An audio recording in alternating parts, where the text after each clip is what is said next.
Why, hello, everybody. Thanks for stopping by. And what is this, you may ask? This is the finest game of Dungeons and or Dragons that Sunday nights and or soon to maybe be Mondays has ever graced the Twitches and or YouTubes. Woo! Woo, indeed. And once more, muting that control room. How's everybody doing tonight? I'm live. Good. It's been a long week. But this is the energy we want to come in with. The energy to play the Dungeons and or Dragons. We're technically here. What more do you want from us? He's already. I was about to say he's already in character for Hoots. It's fine. That was a very Hoots response. I love it. Yeah, it's you know what? It's been a week. It's been a week. We're trying to get everything done, prepping for a goblin invasion, and because they just keep multiplying. It's weird. I would like to note that was you chose for them to multiply. Look, I play red. I'm a red player. I like having more goblins. It's a thing. It happens. What, you gonna tap and sack them? Because I'm pretty sure that's illegal. I've never been a tap sack goblins kind of. I technically am a green blue player at heart, but I like me some goblins. It's a thing. Could have gone with elves. Could have gone with other. Could have gone with Vogels. Yeah. It's right where I left it. It's been there the Yeah, whole time. You went super quiet all of a sudden. Who knows? I don't know what to tell you. You could have gone Vogels. You could have done a lot of things. You went goblins. Yeah. Does this make you Krenko? Krenko's fine, I guess, but Krark, because it's so random every day. For the people in chat that don't play Magic the Gathering, I'm sorry. I'm having a baby. I'm right there with you, chat. I don't know what they're talking about. Yeah. Look at me. I play an owl man and don't play Magic the Gathering. But you know what? Eric and Hoots absolutely played Magic the Gathering. Oh, 100%. Yeah. I've got Only commander. Well, so he got into Magic the Gathering because of card captors. That's all I'm saying. Card captors. Look, we can talk about how good that series was for as long as you care to, but we have a game of Dungeons and Dragons to get into. Thank you. Unexpected. Durn, how's life? And or Riley, how's life? Kiki Jiki. Life has been interesting in the last little bit, but it's been okay. I can't honestly complain too much. Excellent. And David, Mr. Hoots? I'm good. I'm perpetually living on no sleep, it feels like, and that's fine. That's just like the life I've chosen to lead. I did drive past a police checkpoint last night on my way home. And it was really funny because they were all standing around and I caught like 3 of them dancing to like whatever music was going, and I was stopped next to them, and I just kind of looked at them. They looked at me, and one of them did like a sheepish little like I like it. That's the highlight of my week. Move along. Move along. These are not the droids you're looking for. It was fun. Also, fucking Kenobi this week. Oh, I forgot about that. Yes. Two No episodes. spoilers. I'm No I'm spoilers. enjoying this immensely. Yeah. Oh yeah. For those of us that I think haven't it's had great. time yet. Yes. I like when like normally like really good characters have like fizzled out because they've just been inert and doing nothing. And it's not like, oh, I've been inert for 10 years and I'm amazing again. It's like, no, I'm crap right now. And I love when storylines are like that.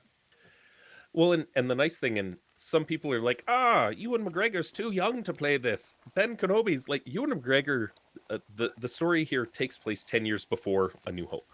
And Ewan McGregor is 10 years younger than Sir Alex Guinness was when he did A New Hope.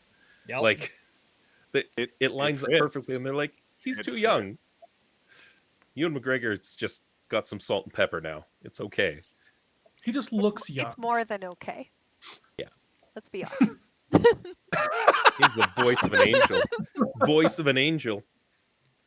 Oh, man. Mac, how's your day? The weekend's been nothing exciting. I did finish this very big boy. Ooh. I don't know if it'll focus up close, but he's big. I gotta look at it on the actual stream because looking at you through OBS, you're much tinier. That's fair. Mhm. Yeah, so finished that. So that was cool. But other than that, haven't done much. Just trying to get caught up on stuff and whatnot. It's love not the most exciting of announcements, I guess. And Agnes, Melissa, how's things? Doing well. Everything is going pretty nice. It was a nice weekend, and I'm very much looking forward to playing the Dungeons and/or the Dragons. We certainly got a lot conquered and done this week. It was very productive. It's a really long but productive day. We had so for folks tuning in, this is my last episode DMing for a little while, and I'm going to hand the DM chair over to Melissa, aka Agnes. She's No, going to run. To be really clear, Agnes is not DMing. Can you imagine a Dungeons and Dragons game DM'd by Agnes? I would No, play it would that just be game. like it would literally be a replication of Plants vs Zombies.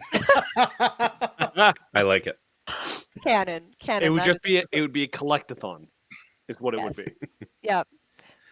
Melissa's going to run 4 weeks worth of an adventure. The same characters. We've got somebody new coming in to fill her seat. That'd be Tracy from our Make-A-Wish Foundation fundraiser. She's gonna has graciously accepted the role to sit in for a bit. Yay! And then I believe David, you're gonna run an adventure for them for 4 weeks. I believe so. And then Melissa's gonna run an adventure for 4 weeks. And then we're doing a charity fundraiser for Child's Play come September. Yay! More details details coming. on that to follow. Yeah, the last movie did really poorly, so they're trying to crowdfund it this time. No. Oh, No, no. Ah, no. ah. Walking that back a little bit. Child's Play is a children's charity that, if you've ever heard of PAX, PAX was established to raise money for Child's Play. And they've given us a bunch of info, and we're going to look at raising a little bit of money and doing a fundraising campaign for them. We've managed to lock down a couple of really cool sponsors that'll have some good giveaways and stuff. Yeah, so more on that to come as I have time. So we'll see. And to how it put goes. that in context, it's basically roughly June will be me, July will be David, August will be myself, and somewhere in the early September-ish will be some fundraising. Me again. Yeah. Yeah. And we'll jump back to that. So What's and going to gonna- happen if we don't want you back? You'll get well, me. you know, I might have to just step in as a player and ruin Melissa's life again, like I did with Callahan. Yeah, Oh, that sounds like something we can discuss in a DM chat one day. I think so. I like that. So yeah, why don't we jump into this? We got a little bit to get into. So roll that beautiful bean footage.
And we're back.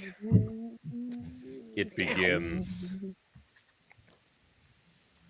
You know, I think Durn. Yes. Durn, when last we left our heroes, Oh, you want me to actually do the recap? Okay. from the point of view of Durn, Oh, well. It's been 2 weeks, so Durn is taking a bit of time to remember everything. But of course, Durn led his friends through the thickest of disgusting swamps of death. There weren't rodents of unusual size, but there was a plague that filled the air. And Durn pressed forward and asked his god where to go. There was a small smoke in the distance, and Durn said, "That direction." After Agnes did some absolutely cool little things with her powers and saw some magical items and cool things going on. But But not the one I wanted to see. the party then ventured up towards this mountain with the smoke billowing out from a cavern. And in front, they found these bluish creatures. What were they called again, Mr. James? Xvarts. Xvarts. A group of Xvarts guarding this cave entrance with these rats that had magical flaming tails. Durn was Parasite very bitches. Play it. Watch YouTube videos of it. It was great. Then Durn took the party and ventured forth into the cavern, where they were almost defeated. But of course, Hoots's mighty tactical mind told Durn to pull back and press forward together. And they were able to defeat the warlocks in the dark, thanks to the many skills of healing and lighting of the cavern by Quill's arrows, and the healing magic from Agnes. Pushing forward, they found the hammer that they were looking for and removed it. And removed a ring from a very particularly weird rod.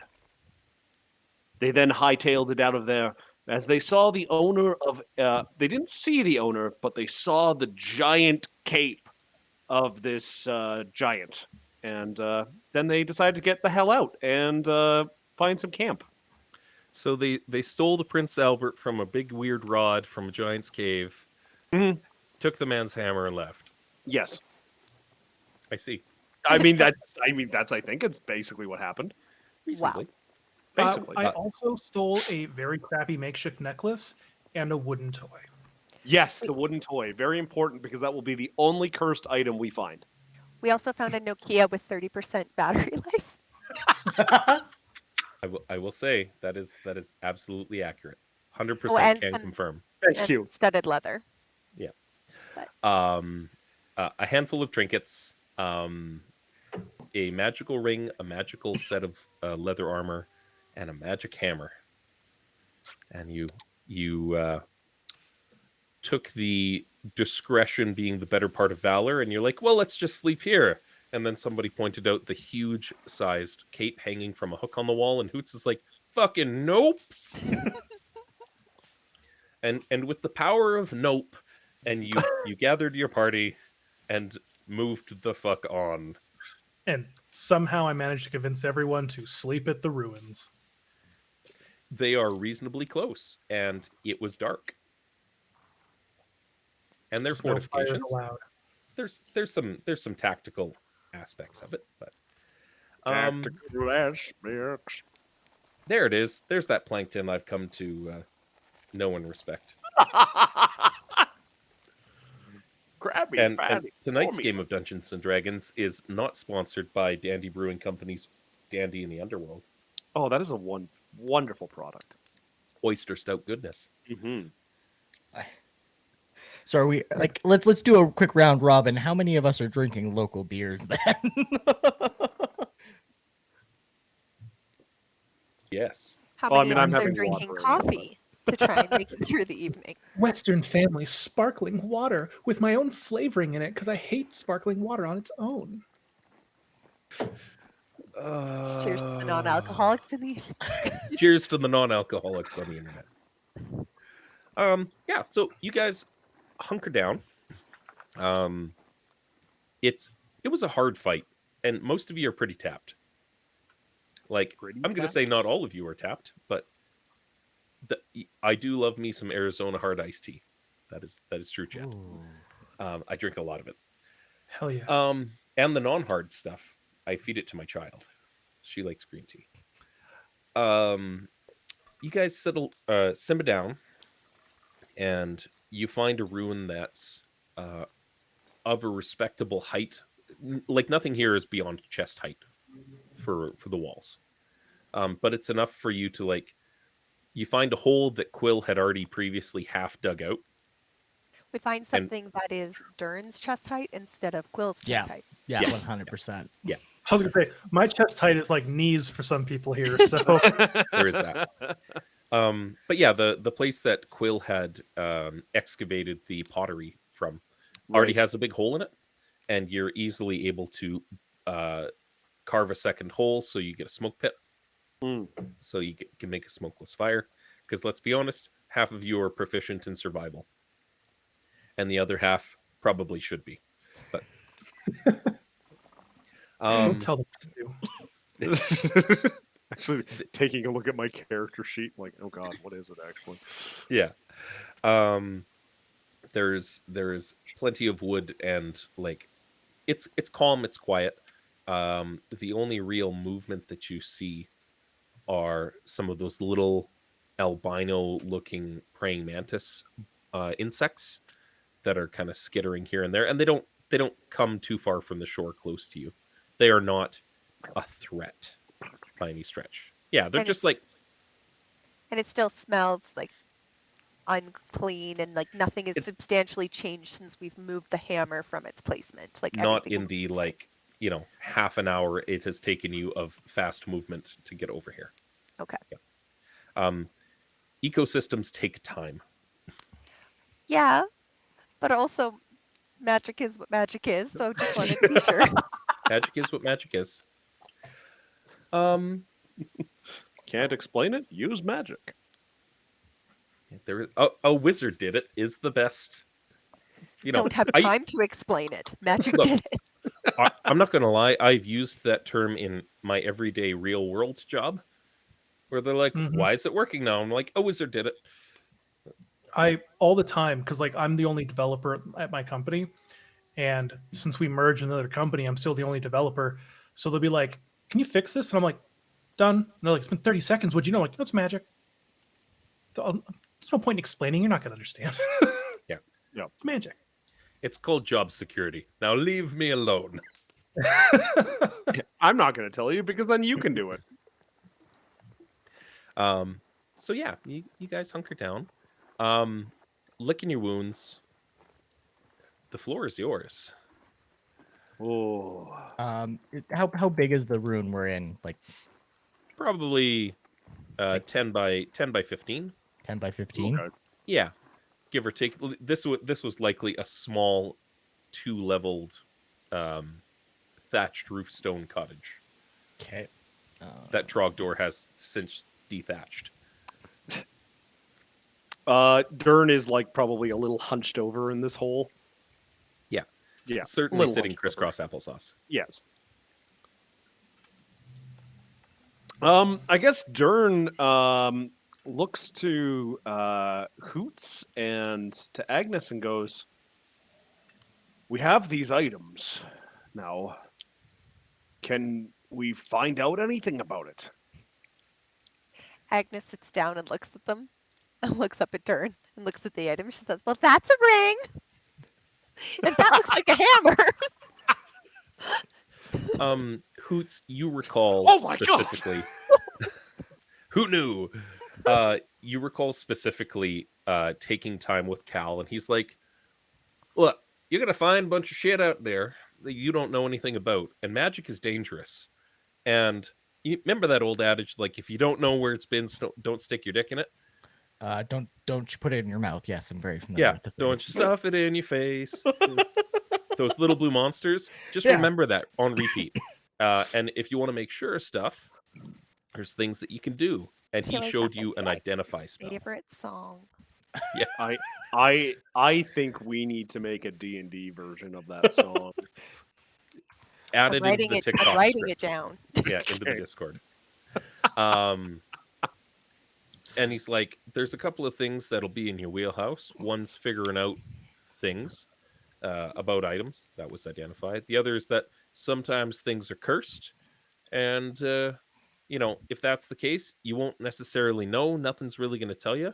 But if somebody acts real fucking funky after putting on something or carrying around something they didn't have before, curses exist. And there's magic that can deal with it. Sometimes.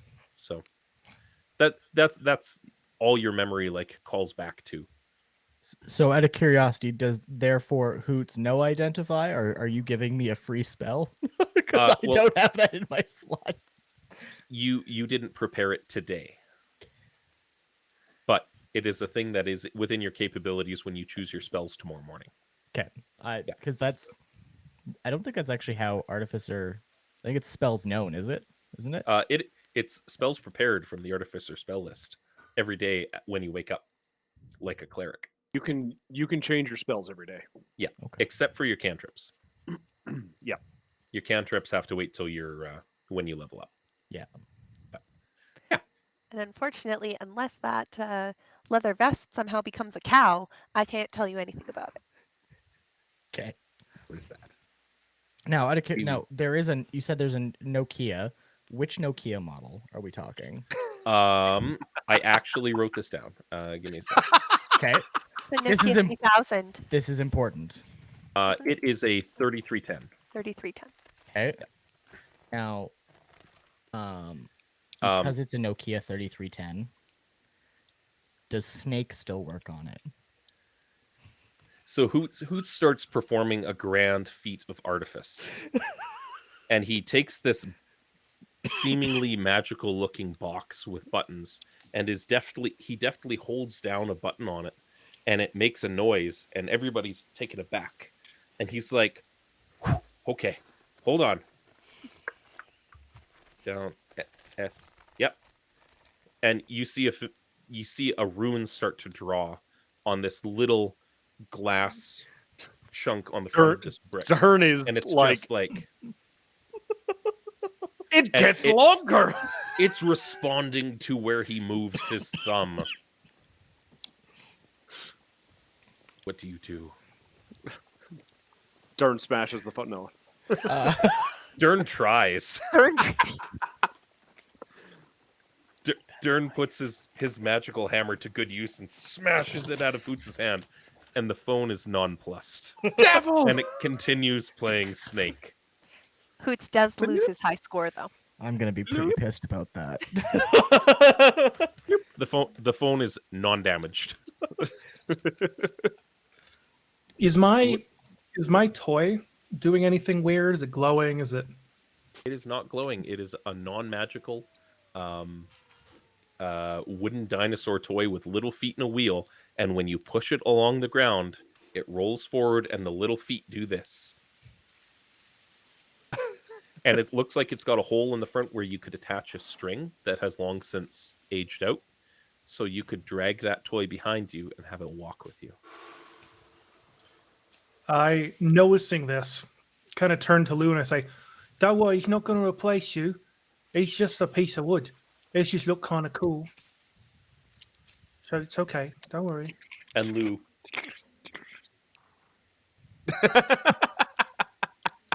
Being a stuffed animal, yes. being a stuffed animal, slightly goes sideways. But yeah, Agnes, you confirmed that you have a handful of magical oriented things. Hoots, you are confident that after you get a rest and you take your focus on stuff, you could figure out what's what. Okay. You can also sit and take an hour contemplating it and touching and feeling it and getting all up in its business and figure out how things roughly work. You don't get as much information as identify, Okay. because but all that jazz. So we got a toy. Yeah. You- Hammer. You received a magic The hammer. a magic ring, Yeah. a magic suit of leather armor, Okay. a bunch of money that Quill had distributed out to everybody and was added to your sheets. You found a beautiful silver tin that reeks of spoiled fish every time you open it and does not when it's closed. An ulu knife with a bone handle made of some kind of a large fish mammal something. The wooden dinosaur toy that Quill immediately pocketed, and then your Nokia brick. Okay. I'm gonna probably, because the hammer's the thing we came for. I'm gonna ask. Hey, Durn, can I see that for about an hour, give or take? Durn nods, of course, and hands over the hammer. And yeah, I'm gonna spend an hour. Go ahead, Mac. All right. Nothing. Never mind. All right.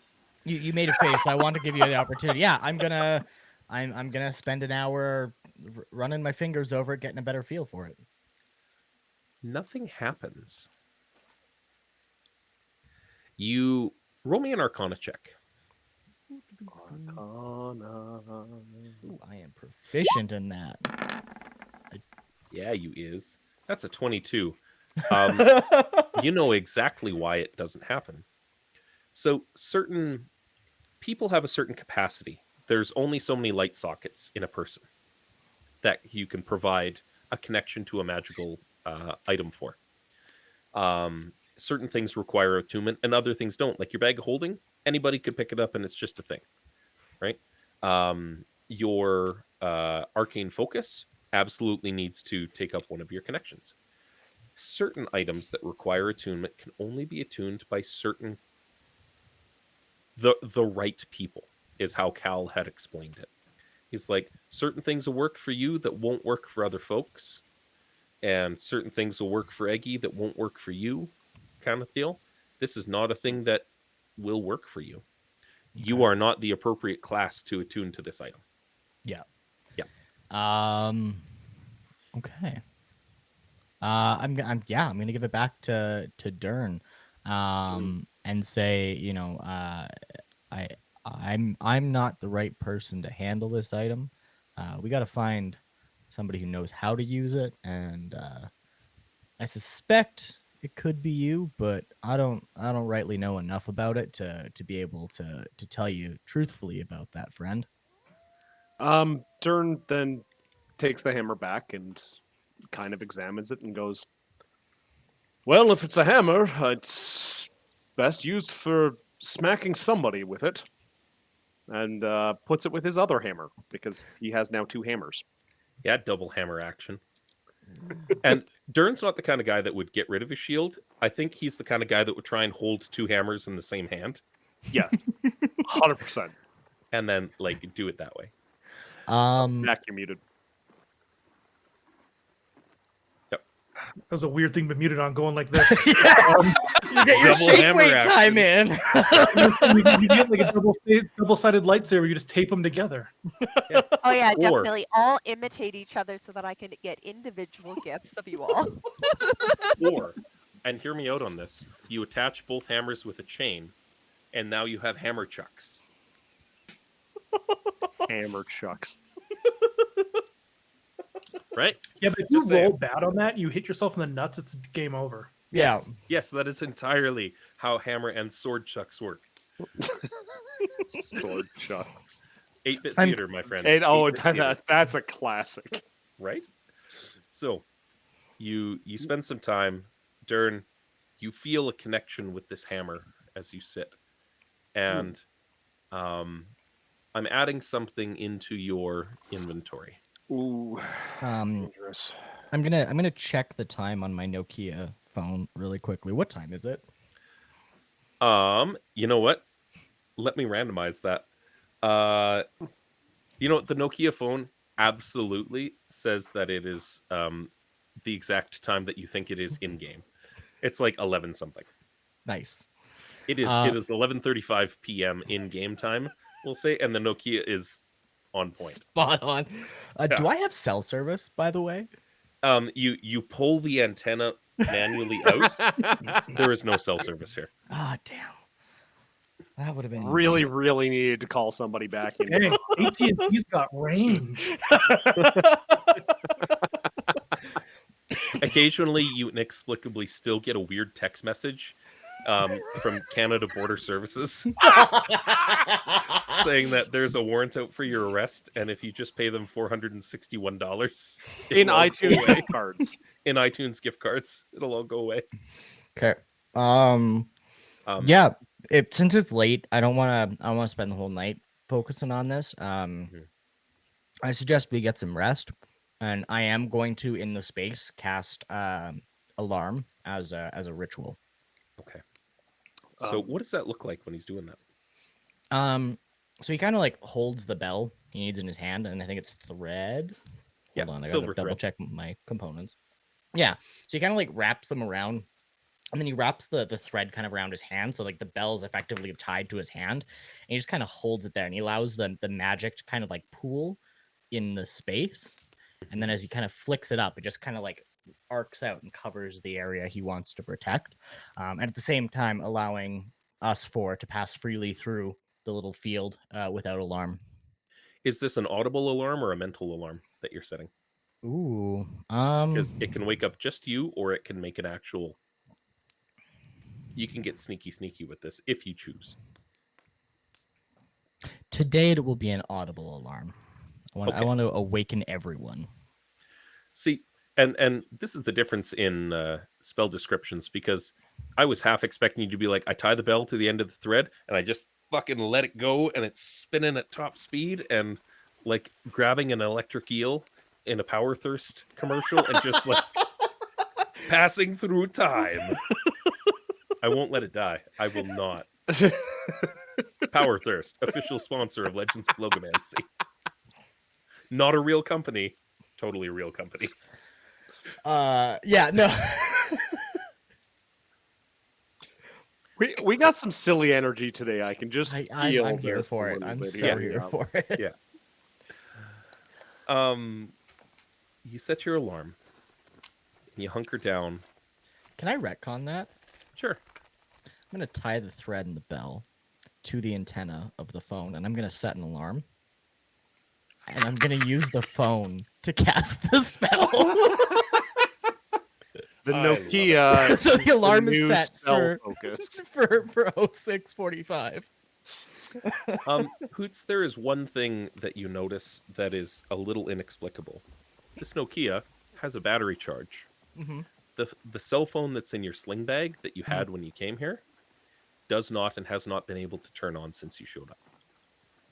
I mean, it's a Samsung S9. Like that's probably fair. It hasn't exploded yet. I mean, it's I'm already doing good, but like, yeah. I had shit battery life to begin with. I just assumed the phone had finally gone. While he had been kind of focusing on Durn's hammer, I feel like I probably would have ritual cast detect magic again, just to take a look at the items that we've now been given, just to get a general feel for them, even though I can't know exactly what they do, to have some idea of like, is the cell phone magical? The cell phone is 100% not magical, but you don't know why it's not magical. It seems reasonably magical. So it outdates Eggy a bit. She has never seen one in real life. Yeah. From the way that we had talked about it, you said like Eggy has a phone that it probably stays off and in a box at her house. Yep, it's So- like, but it's like a razor. It was like Yeah. her Oh, aunt's she was a razor. bad bitch, is what you're saying. We haven't really explored Eggy's background. Yeah. It's fine. She was absolutely like, yeah, we'll get there. We'll get there. Quest for Eggy. You cast detect magic as Hoots is doing this. The ring itself has an evocation feel to it. It's very red. Has a bit of glow as you focus on it. The armor itself has it's evocation, but there's wisps of black through it. And you're not really sure why. And then the hammer itself is yellow just yellow and blue, and it's just swirling together in yellow and blue. Are the conjuration and abjuration schools that seem to pull off of that. Yeah. Okay. I am saving you from being like, they're enchanted items. Everything shows up as an enchantment and blah, blah, blah. Like, there's an understanding of that. Yeah. And Durn, I've put the hammer in your inventory if you want to, or in your journal if you want to read what it does. Ooh. In my journal. Yeah. So you take in that information. What's Quill doing through this? Yeah, Brofar. Quill is getting ready to sleep. He is not taking first watch. He has looked at his little toy and he's assured Lou that he's not going to replace him with it. If anything, it can be Lou's apprentice. And he had a bad day. He took a And look then- around. And then the day got worse.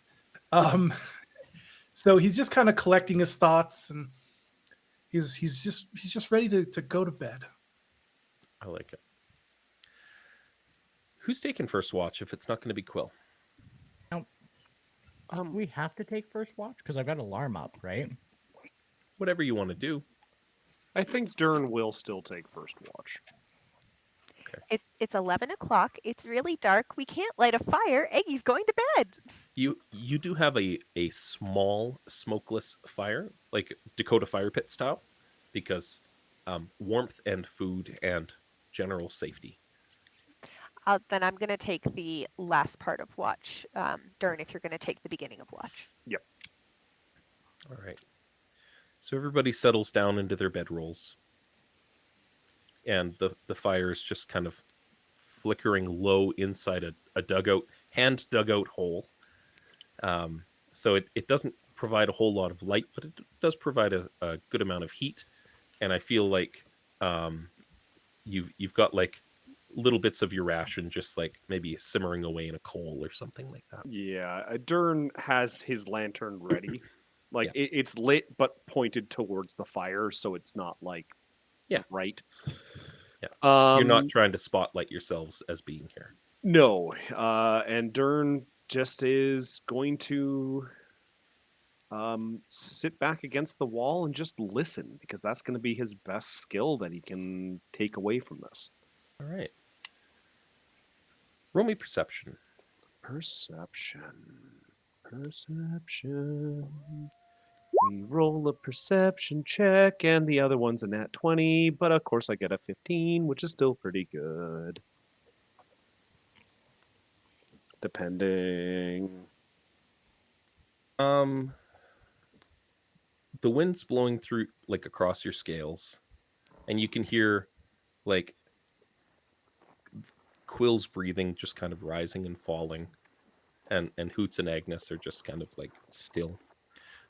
Maybe moving a little bit because it's only been an hour or so into your watch, and you feel something on the wind, and something kind of jogs your memory about that feeling that Agnes had about the lake. Yeah. When you guys first came through here and you couldn't quite put your finger on it.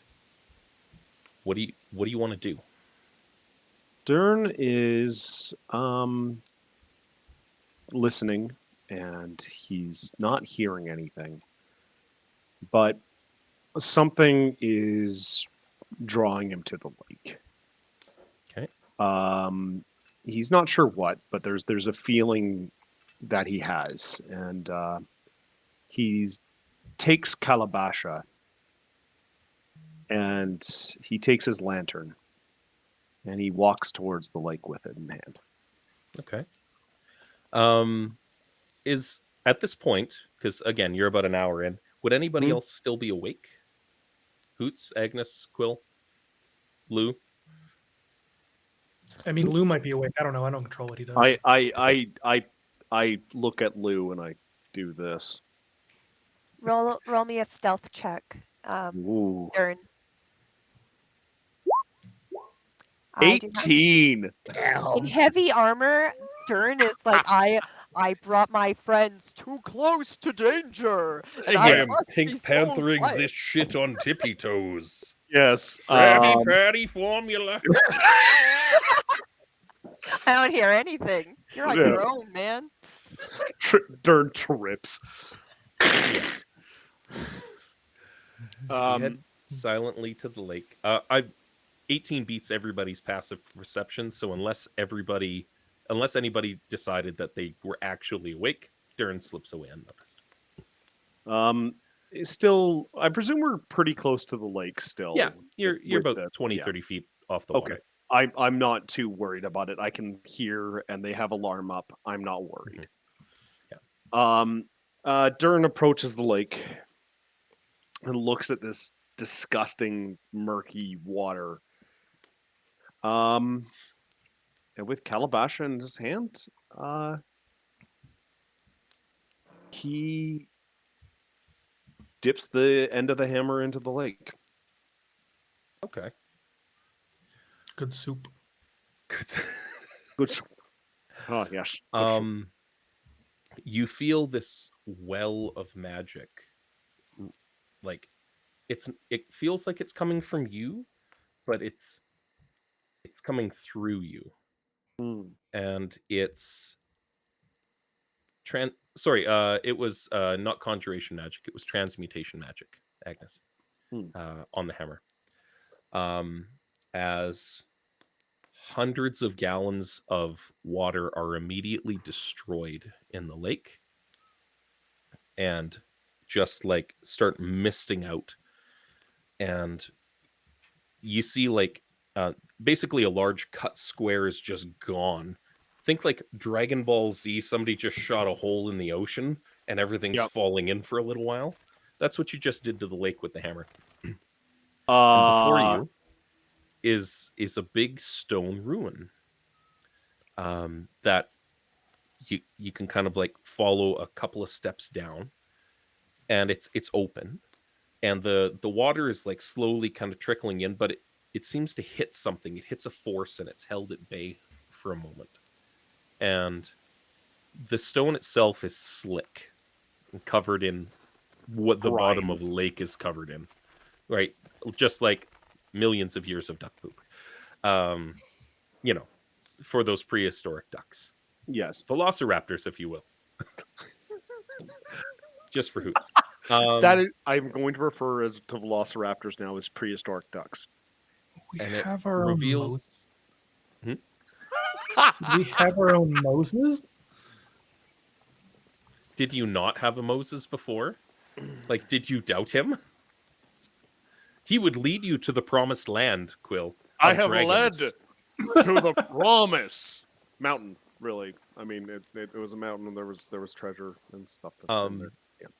You go down about like 10 feet, just like cautiously stepping, and Quill was probably onto something here, where something was like overtaken by the lake or sunk down.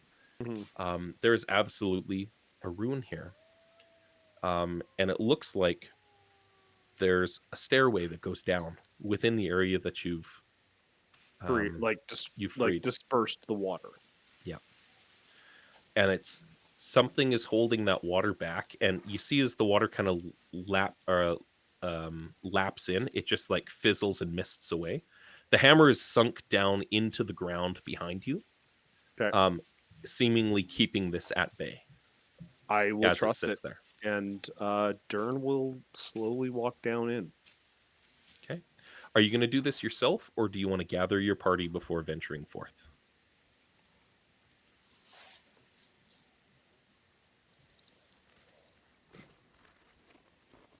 Durn's going to just walk into the front and just look in the front.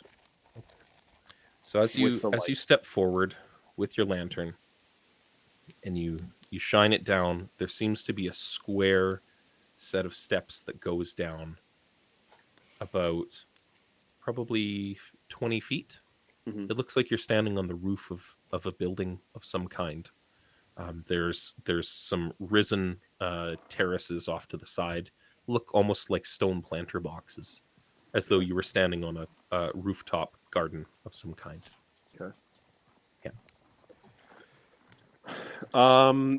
Durn. I will say at this point, Durn is still hurt and has not benefited from a long rest yet. No. So. Durn, knowing this, like as he's about to go further, he takes a step and he just feels pain shooting up his leg from an injury during the fight. And Durn stops himself and turns back to the Calabasha. Okay. And then when getting to it, looks back to it and then removes the hammer and goes back onto shore. And it all falls away. And everything fills again. Durn nods to this and goes back to the campsite. Okay.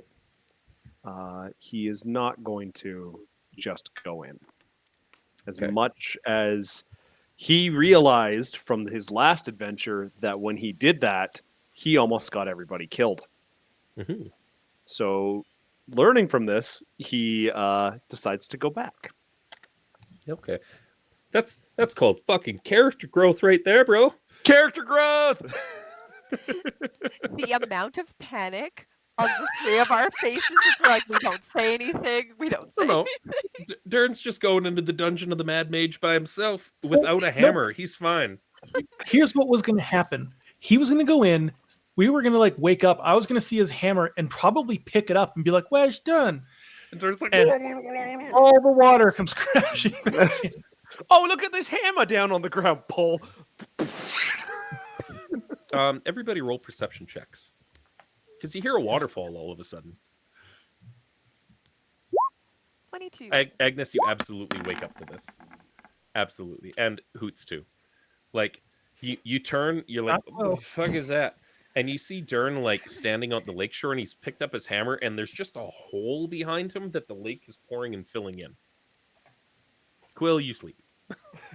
That's what you get with a 6.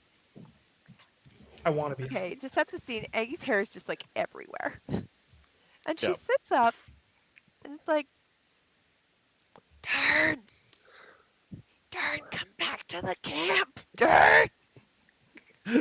Don't mess with the water spirits in the middle of the night. It's been a long day. Also, what the hell? I'm also pretty sure that's the closest we've heard Aggie get to swearing this entire time. I like it. Durn comes back a little bashful about it, but and he sits down with his two now awake companions, and he sits down and goes, "I am very sorry about that. I didn't think it was going to be that loud. Durn, But what did you I do? think I found something for tomorrow." For tomorrow, there's something like 40 feet away. No, Durn holding the hammer goes, "There are ruins under the water." Quill was correct. Again, Aggie is not a good morning person. And it's just like, Hoots, what are we going to do? We're One gonna leave. sees lizard people in the water. One sees runes in the water. I just need to sleep. Every time I try to go to sleep next to a body of water, this group keeps telling me that there are things in the water. We go to fuck to sleep. This is a tomorrow problem. I would like to take the hammer, if you'll let me, from Durn, and I'm gonna like hug it and go to sleep. It's slightly Durn- mucky with. Durn, with it's kind of duck like poop, a But yeah. I will give it back in the morning. It's like I don't let my kids go to sleep with like noise making toys.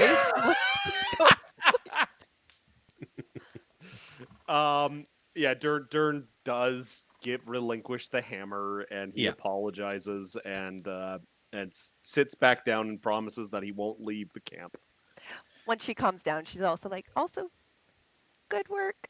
Goes to sleep. There's Eggy. Who's taking Durn is slightly Overwatch from Durn? I was gonna probably wake up Hoots. Hoots is already awake and apparently has allergies. So yeah, he's already awake. So I mean, now's probably just as good a time as any. Yeah. The As roiling, tumultuous, like all of the water bashing against it, like 40 feet away from your camp. The smell is atrocious. That's what I'm sneezing from. yeah, yeah. I Uh, would imagine that all of the all the mantises that have been like around the edge of the water just like flew up in a swarm. yeah. But Durn looks to Hoots as he wakes him up and goes, Hoots, I have but a question before I sleep myself. Okay. How much of your life on Earth do you remember? All of it, I suppose. I mean, there's bits here and there I don't remember. I hit my Whiskey head. and being a baby. You know, the normal things, right? You get a little rowdy with the boys. You're just born. You hit your head climbing out of a swimming pool and sit at the bottom of a pool for a little too long. You know, normal things that happen when you're a kid. Can confirm, good buddy. Durn nods and does a little bit of thinking and then says goodnight, Hoots. Dude, do you got more to that? Is there something I can do for you? Not yet. Durn turns to Hoots and a very serious face is actually on Durn's face, and he says, "Not yet." Whose face is it that Durn's wearing the skin of? He's got one of those Xvarts with him. That's just like, Hoots is about to get the lotion. put the lotion in the baskets. Slimy owl. That sounds. I'm just picturing a fully looped up owl, and it's not a great image. He hasn't been leaking oils, he's leaking latex. But that's about all Durn says. Okay. Gotcha. I've got an echo coming through somewhere. And I think it might be Quill's speaker. Say something. I've got an echo coming through somewhere. Yeah, it's coming through your speaker, your echo.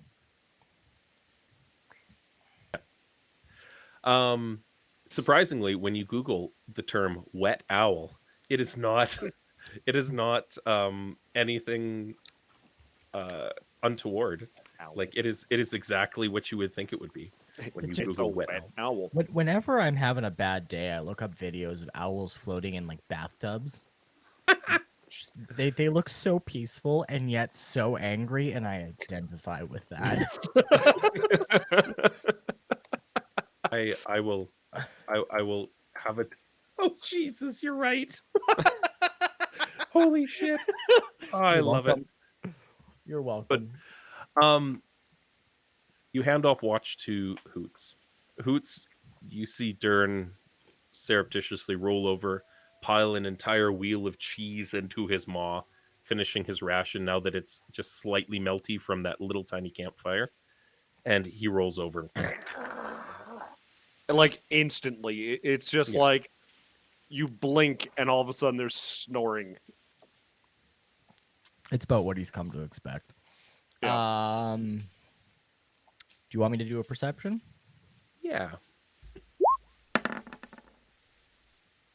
Neither of those look particularly good.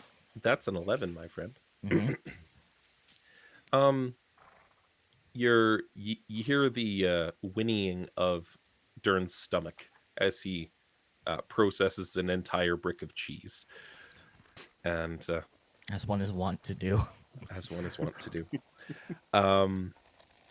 you throw a couple more pine cones and twigs and stuff into that little fire pit, Dakota fire pit, as you know, but not to anybody else, and you hear the breeze.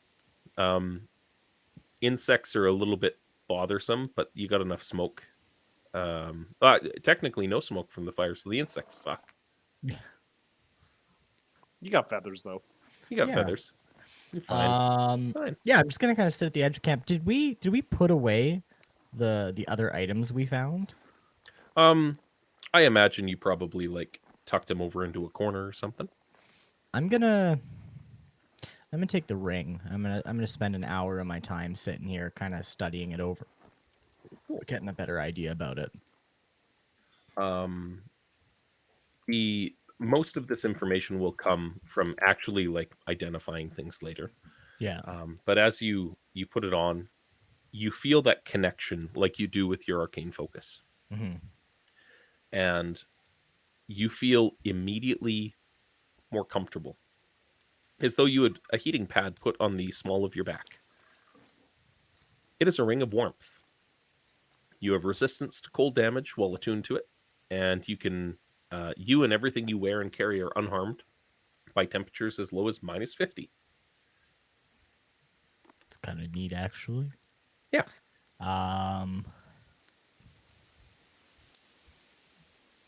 Yeah, that's. I think I'm gonna take it off for now. Okay. I might ask. I mean, I got my Nokia phone, so it feels kind of rude for me to keep all of those items for myself. And yeah, I think. You want to try and figure out the armor too, or do you want to do some tinkering? Yeah, I'm gonna do You the got 2 armor as hours. well. I'm gonna do the armor as well. All Nah, right. he Important wants to play point. Snake. Important point. How exactly do you put a ring on an owl feather? Well, he's got He- like hands, like regular hands, the wings out of the back, because it's D&D, right? Oh, right. Owl Right. and have wings at the back. D&D's got a hard on for like the back wing thing, because everyone should be an angel. In my head, Um, you do have like feathers down your hands, and like I do imagine you with like feathered like hands. prehensile secondary wing hands. That's Yeah. fucking terrifying. I've got smaller wings that come out right here. You cover me in glitter, and I'll stand around screaming, "Be not afraid!" Exactly. So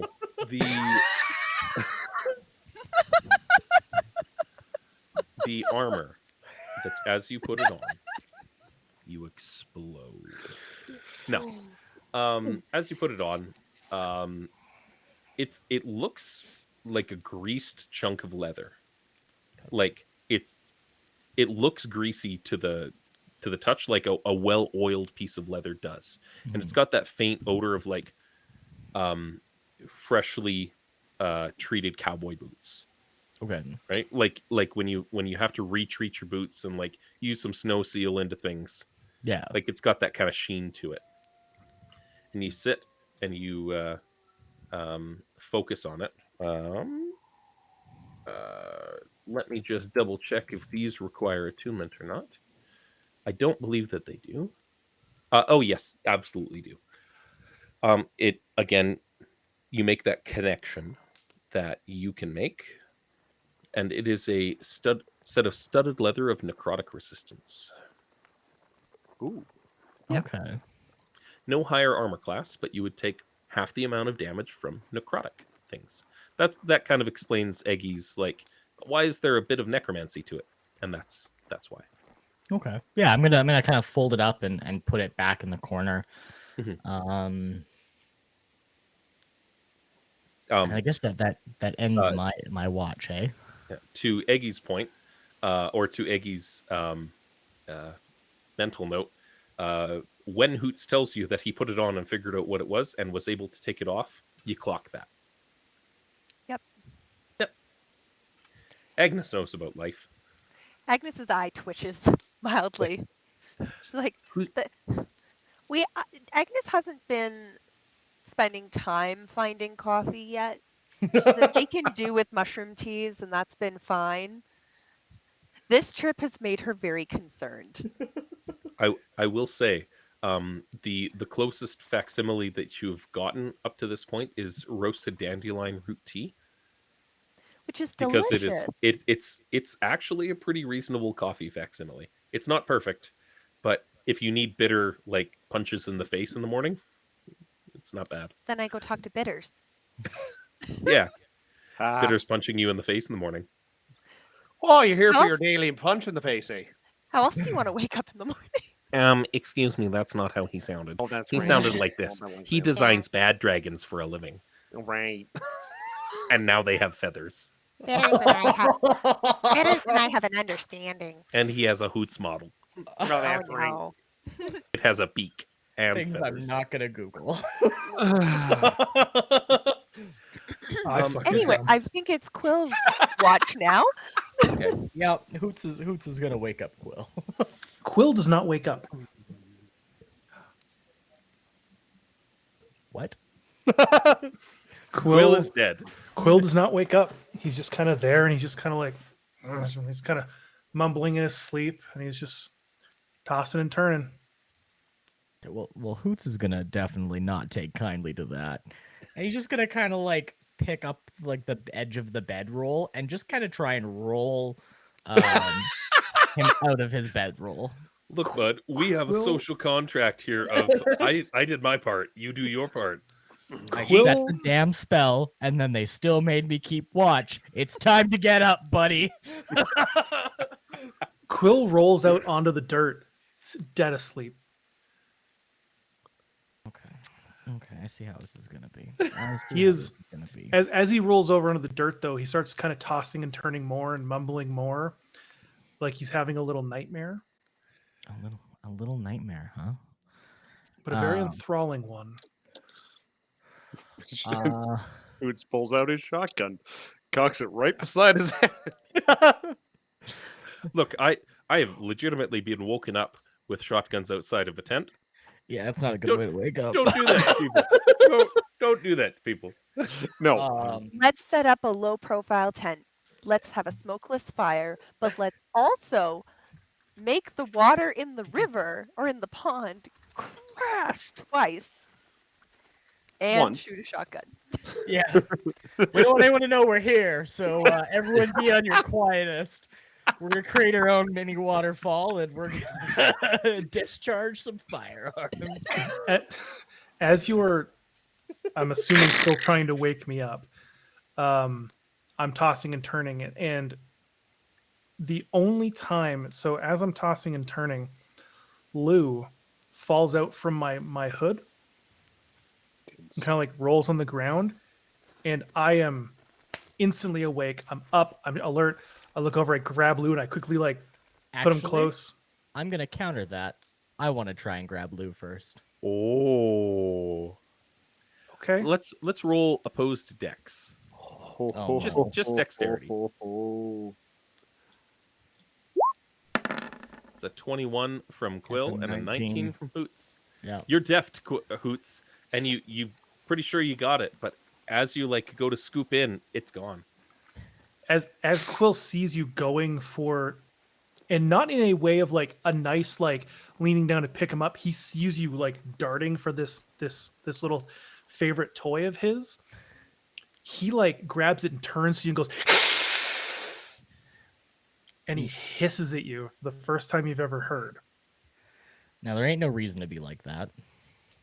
And Quill kind of like pauses and shakes his head for a second, and he's like, "I'm sorry. He had the Catra eyes that got really narrow for a second. I didn't mean to yell at you. I saw someone going for Lou, and I didn't want him to get hurt." Neither did I. Didn't want him rolling near the fire. Can I roll an insight on that? Sure. Awesome. And tell us, Campfire is it rolls. deception or perception or That's persuasion? a dirty 20. Are you lying? I'm not lying. Yeah. Wow. Didn't want him rolling near the fire. I know Lou means a lot to you. Didn't need him getting hurt. Okay, well, sorry. I was having a nightmare, I think, and then I woke up and Lou wasn't here, and I saw Lou and I saw someone going for him. So, sorry. I'm just glad I didn't attack you. We've all been there a time or two. Wake up in the middle of the night, not sure where you are, having a bad dream. Take a swipe at the first person you see. You just didn't have a whiskey bottle in your hand. What's whiskey? It's like juice, but it's It's not for spicy kids. juice. Yeah. I feel like Quill's understanding of whiskey would probably be limited to Jules has a little flask that he keeps on his hip, and every time that you guys were going through something and Quill asked a really, I'm going to call it inane question, he would just be like, "Hold, please." Speaking of inane questions Ooh, bees from me, from you. You are bees, my friend. Dun dun dun. The Dun, dun, bees have dun. returned. Now you're am I muted. Revenge of the Bees. Try that again. am I bees? You Nope, are you're not good. bees right now. Okay, apparently I can't use headphones with this computer either. That could be a thing, potentially. So, Yeah. speaking of inane questions, I kind of like feeling weird because I just hissed at Hoots. I turned to Hoots. Oh, hold on. Oh, okay. I turn to Hoots and I go, I have a question. Shoot. So, when things are named things, there's usually a reason, like when they've got so like the Black Hills, because it's Black Hills, or like the so and so, it's usually like a thing. But if something's like Dirkdale, it's just because that's the name of the town. So, we're from the womb. So, what's a womb? Yeah, Hoots. Hoots, what's a womb? Yeah, Hoots? Hoots. Hoots? Go What's a Hoots. womb, bud? Well, Oh, sorry about that. Nosebleed. Hoots. see, Hoot- I'm back. I'm sorry. Sorry, not I'm sorry. writing. so. Well, you see, little buddy, it's it's when there's a baby. What did I walk back And- into? and when babies are formed in people and things that are similar to people that are Living beings? living, well, not all living beings, dragon, like eggs, it's like an egg. So you know how eggs exist and babies grow inside the eggs and they hatch and you get like a little baby chick or a baby like cobra chicken, like you get like little tiny things and then eventually they grow up. Well, wombs are like eggs but they're inside people. And listen, you should really ask Jules this question. This isn't well, a hoot. No, you're giving me some good information here. But my question is, so, but like, what's the purpose of a womb? Well, it's to protect and to well, you see, What is you when there is a baby and they're growing, they need to be protected, and it's like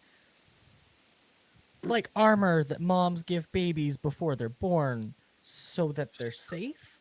Okay, so obviously, so how long do you stay in the womb for? See, that all depends on how you're growing and where you come from in your What's the average? where I'm from. It's and the people where I'm from, it's 9 months. Is about the time. Now every animal is a little different, I suppose. What happens? So this is kind of where I'm going with this. So what happens if you're in the womb for more than 9 months? Well, usually, now I don't want you to assume I'm implying that we're gonna cesarean you out of out of the womb because we love you, Quill, and nobody would kick you out. And there's been people in here for a long time. But when I'm loving Fluff too. when you're in too long, they have to remove you so you don't get hurt and you don't hurt the mom. Okay, so that's kind of where I was going with this, because I met this lady, and she's been here for like 40 years, and she's saying that she was never going to leave the womb. So I was confused for a minute. But so you said you're not going to cut me out, but should I warn her that someone might cut her out of the womb because she's been there for so long? Well, I feel like in this case, okay, What's a so metaphor? A metaphor is when you make a connection between two things using a comparison. So like you like Durn is strong and protects us like a wall would protect you inside a house. Like one could say Durn is like the wall of our group.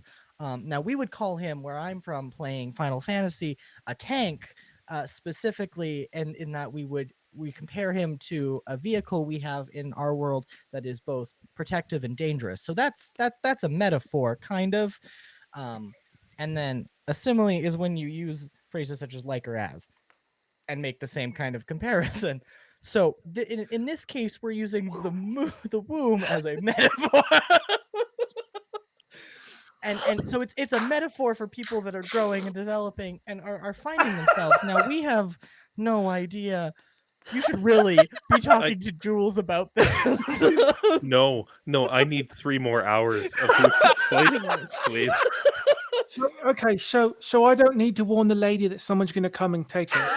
No, she's not ready to leave the womb yet, I assume. So I'm not going to lie to you, Quill. I don't actually understand this world too much. Apparently, there's a book somewhere, like a full manual. It's like 300 pages, and it explains how all of this works.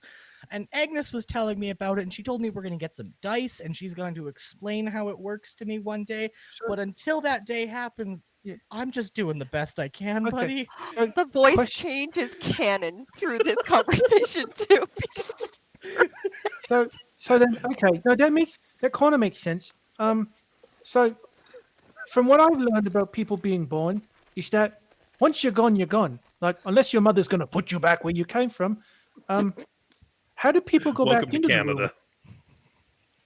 So people leave and they come back. Is that another metaphor, or is that just kind of a different thing? Well, I think in this case, it's like a metaphor for not actually being truly ready to go yet. But I also don't understand where all the people that used to be here have gone to. Everyone keeps saying they went away somewhere. And like, that sounds cool, but like, there's no airport and there's no train station. And I imagine it's really far. So I don't understand where they go. So I'm assuming at some point everyone finds a point where they're ready to leave the womb, and that's like being born, but not, but maybe not.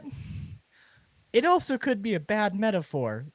People could be more accurately calling this like the daycare, the day home, your aunt's house. There could be for this. But I don't know. Sometimes people are really creative, and sometimes Hoots just doesn't understand. For the people playing the home game, the town that they all arrived in was cloaked or quoted as the womb, because there was a bunch of D&D nerds in the 70s that thought they were fucking poetic. And then they just never got around to changing it. Quill's Perfect. first thing when he gets back to the womb: we are petitioning to change the name. No. Quill kind of looks to Hoots and goes, "Okay, well, I don't understand most of what you just said, but as long as the old ladies are going to be fine, I think it's okay." And he kind of goes, "Okay, thank you. You can go to bed now. Bye." Hoots is never going to sleep another moment of tonight. He's just going to be sitting here being like, I could have done that differently. I've been waiting 2 weeks to make David squirm. I like it. It was good. It was so good. I was in the shower and I was like, Quill wouldn't understand what the rune is, would he? And I was like, who would be the best one to ask? And I was like, Eggy would have the most information, but Boots will have the better reaction. Yes. So thank you for that. You're welcome. Quill's going to kind of head over to like near the fire and start his watch. And he kind of sets Lou on the little log near him and goes, "Okay, quick lesson. This is one of those times where we don't do as we do, we do as we say. I was a bit of a scaredy when in the tunnel. I kept hiding. Don't ever do that. This is the time you have to be brave. If I'm ever being scared, that's when you need to be brave, okay?" And I start my watch. Yes, my toy slumps forward. Your toy slumps forward, or sideways, or whatever. Roll me perception Yes, ma'am. as you, madam, as you Yeah, maybe 22. heat up some ration and just like sit and think about life, and you tune in to the breeze and listen to the faint crackling of the fire, and there's like some like farting noises coming from the cesspool that is the lake, and the sky is clear. You can see the stars. You don't hear any potential kitty friends coming in from the trees to the south of you. It's wholly uneventful. Your 2 hours are yours, Quill. What would you like to do with them? Well, with Lou on his log, I like kind of like get on all fours and I kind of start like mimicking again the kind of like motions that he would if he was a real dragon. And I like go up against the wall and I'm like 1 foot in front of the othering and like sneaking around the edge of the perimeter. And I'm kind of like, this is what you do when you don't want people to see you. Mm-hmm. And I then I do that and I kind of go up on 2 legs and make myself as big as a 4-foot tall cat can. And I go, and this is what Do you the do. creep. You want to look scary. And I like try and hold it on my tippy toes and kind of come back down. And then You're trying to look scary, but really you just look like John Waters doing the creep. kind of, yeah. I get bored after a while. It's nighttime. It's not as fun. I can't be loud and trudging around. I'm going to gather a couple extra pieces of wood for the fire. Just kind of things around the perimeter. Nothing too crazy. Not going to any forests. Mm-hmm. Not going to a lake and putting a magical hammer in there. No. Oh, Eggy's got that shit on lockdown. Yeah, I'm going to go to the edge and grab some firewood. Okay, yeah. Stack everything up a little bit, and yeah, it's wholly uneventful. Agnes is the next person on watch. Cool. I kind of go and I give her a shake. I'm like, Agnes, it's time for you to do your thing. Oh, already? I didn't do anything stupid this time, so that's good for me. Oh, Polly. You don't do stupid things. You do. Well, that's Quill, you're about 4. I expect different things from you than others. Looks directly at Durn. I'm rolling some insight on that right there, real quick. Yeah. That's a That's 6. a 6. I go, oh, well, that's good to know then. That kind of gets me off the hook a little bit. I get a get out of jail free card on all of my actions because I kind of look at you and I go, I didn't do anything. I didn't even try and talk to trees this time. And I go to bed. Agnes feels a little guilty at how much she snapped at her friends because it's very out of character for her. And she sets the hammer down flat, not up and down in the ground, and gonna check things out and see how things look. With a 14. Okay. I should preface this. When Durn is holding this thing, it looks like he's holding a big ass croquet mallet. When you hold it, you have a gourd that's like this big on the end of a stick. Yeah. It was Yeah. just like a really terrible pillow. Yeah. Again, it's close to dawn. Um, yeah. Yeah, sun's probably cresting over the mountains at this point and kind of flooding the area. And there's a little bit of dew on everything, and you just kind of like you got that little bit of a chill, and like drape your bedroll over yourself and sit down by that fire. And the lake looks and smells pretty wretched right now, but maybe it's better than it was yesterday. Maybe you can't really tell, but there's nothing um, sniping for you or anything like that you pick up with a 14 perception. Um, you don't hear the sounds of any bestial things in the night. It's kind of quiet, slow ponderings. Um, You'd go about preparing your spells for the day. yes. And I want to, when there's enough light, I do want to take a step out and take a look at the hill where we had seen the smoke from the blue creature's fire, which we had put out. But I Mhm. just want to see if a new fire smoke has come up at all. Or if There it's there is not. okay. Um, and otherwise, if everything else is quiet, you said it was a clear night. She would spend some time updating her charts and Okay. just keeping a really close eye. As she was getting to the end of her watch, she would have pulled out some of the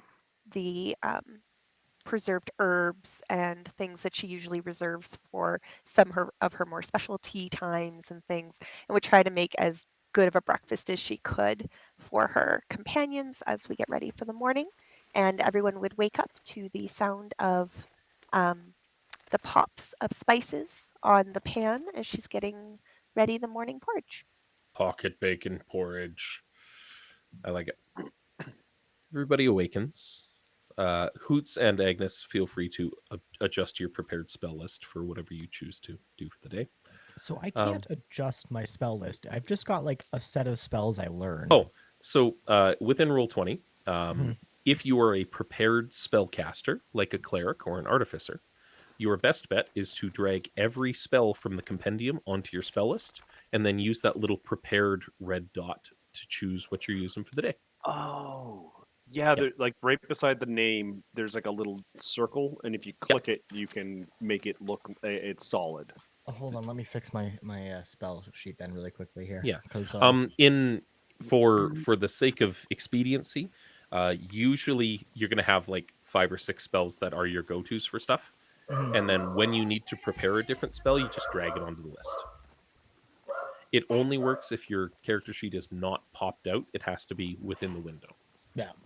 And the same for Durn, because we have Mhm. 3 prepared spellcasters in the group. Oh, Quill's the only one that's stuck with the Oh, spells he chooses. at paladins level. are prepared spells. Yep. Oh, whoops. Well, That's the thing. I'm gonna take the 2 that I have anyway, so it's fine That's for fine. right now. Not us Rangers. That's all good. When Durn actually wakes up on time or like as the smell of food is starting to Permeate. permeate. Thank you. I was trying to figure out the word there. Starts to permeate, and he's already getting his armor on, Okay, like almost immediately. I like it. Agnes would go up to Durn when he's done and is kind of like carrying the hammer and would kind of be like, Durn. She's like spinning it around in her hands. Agnes. So I understand curiosity. I really do. And she's more serious than she usually looks. If anyone understands curiosity, it's me. But we almost lost a lot of our friends last night. So if you want to go looking for things, I will be there right by your side. Just not by yourself, okay? Durn lets out a sigh, and I am sorry, friend. And he something drew me there. There is Oh, I something understand there. that. It smells horrible. Aren't you so curious about why it smells that way? Yes, and there's. I think this is the actual reason we were called here. And Durn holds out his hand for the hammer. Agnes looks at the hammer and is going to spin it around a few times, magic girl style, and hand it back to you. Durn takes the hammer and turns it around and smacks himself in the head with it by accident. Sword chuck style. And Durn lets out a bellowous laugh and says, "Meet me by the lake when you are all ready." And Durn walks over to the spot and waits for his friends. Durn, eat Hoots- breakfast! He grabs a bowl of porridge on his way out. Are you looking to do identify on this thing before you guys start the day? No, I have a blank spell slot that just won't go away, and I was trying to delete it. I can leave it. I'll grab it from you after. Okay. Do you want to share with the party what you guys have found, or what you discovered last night, so people can take the time to attune and stuff as you eat breakfast? Yeah. So last night, before I woke up Quill for his watch, I was able to kind of take a moment to study the ring and the leather. And so the ring keeps you warm, makes you feel like you're all nice and cozy, like you're wearing a bunch of rapid heat packs. Not like the cheap dollar store ones. Like you spent good Canadian Tire money on them. And then the leather armor is going to protect you in case anything is trying to make you dead and make you rot a little bit while it makes you dead. Durn, you've never worried about being cold in your life? Nope. Nah, Durn's fine. Agnes goes, Canadian Tire money. Yeah, so when you spend money at Canadian Tire, they give you other money back, and once you have enough of that money, you get to buy more things at Canadian Tire. It's like having a currency within a currency. It's great. It's an amazing system. And they print pictures of people's faces on them and like other things. It's like real money. And like some people get really, really intense about it and they're trying to replace it with like a fake credit card system. But honestly, I'm going to be completely honest with you here, Agnes. They can go fuck themselves, that idea. I want my physical Canadian Tire money. And I even have my special limited edition $1 anniversary Canadian Tire. I'm going to keep that to the day I die. Agnes, I need you to roll me a medicine check quick. Because I don't know where on earth Agnes calls home, but Hoots is having a fucking stroke right now. And you're not sure with a medicine check of 10 if that's something that you can do anything about. Quill is going to recognize through his monologue that Agnes has no idea what Canadian Tire money is. Oh, Hoots. Hoots, sorry. Yeah. Hoots has no idea, or Hoots is going to realize that Agnes has no idea what Canadian Tire money is. That's Where are you from again? Well, you know what? One day, maybe we'll get lucky and we'll find some out here in the world. You find it everywhere, like between the couch cushions. You find it under your car seat. You buy a car; it could be a brand new car. There's a chance you'll find Canadian Tire money already in that vehicle. So, like, we could find some here, and when we do, I'll show it to you. I promise. I love how Quill and Durn have both no idea what Canadian and or tires are. Durn's just going, yes, this must be some sort of artificer thing, I guess. Canadian. That's a weird word. Yeah. Can I roll I to love see it. if Hoots has Canadian Tire money in his wallet? No, you absolutely do. So Hoots like shuffles into his bag, and I'm gonna give you all an opportunity to like maybe roll a perception and see how far you notice his arm goes into the bag. Yeah. 16. I am actually at the lake bed still. I Okay. am waiting over there. I will absolutely do that. Awesome. Nope. So Agnes, you definitely notice like his whole arm goes into a bag that's like not that big. It's like that tall, and he's like arms deep in it, reaching, and he pulls out like an old wallet. It's held together with duct tape. As most good wallets are wont to do. It's like that thick, and he like opens it up. He starts like filtering through, and he pulls out like 25 cents worth of Canadian Tire money, all in like 5-cent bills. And he's like, "This is Canadian Tire money."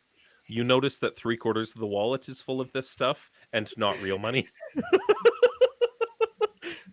I would also like to think that there's at least 2 roll up the rims in there. Mhm. Yeah.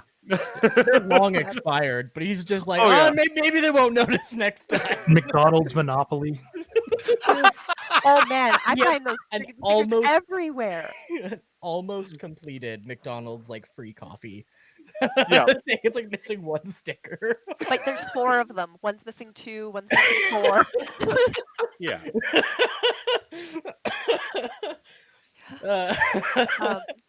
I would okay, so Agnes recognized that there's something weird about the bag.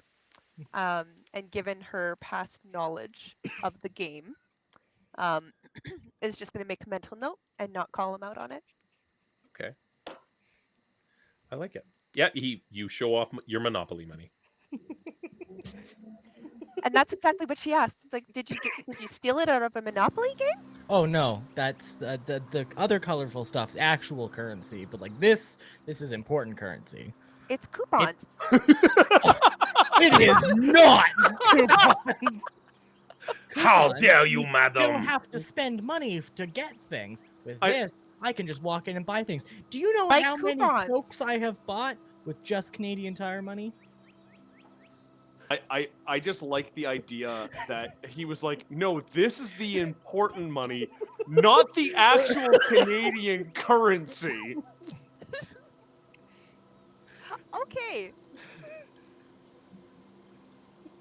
Noted. Agnes gets out a little scroll of paper and makes a note. Explain money to Hoots. Explain money dudes.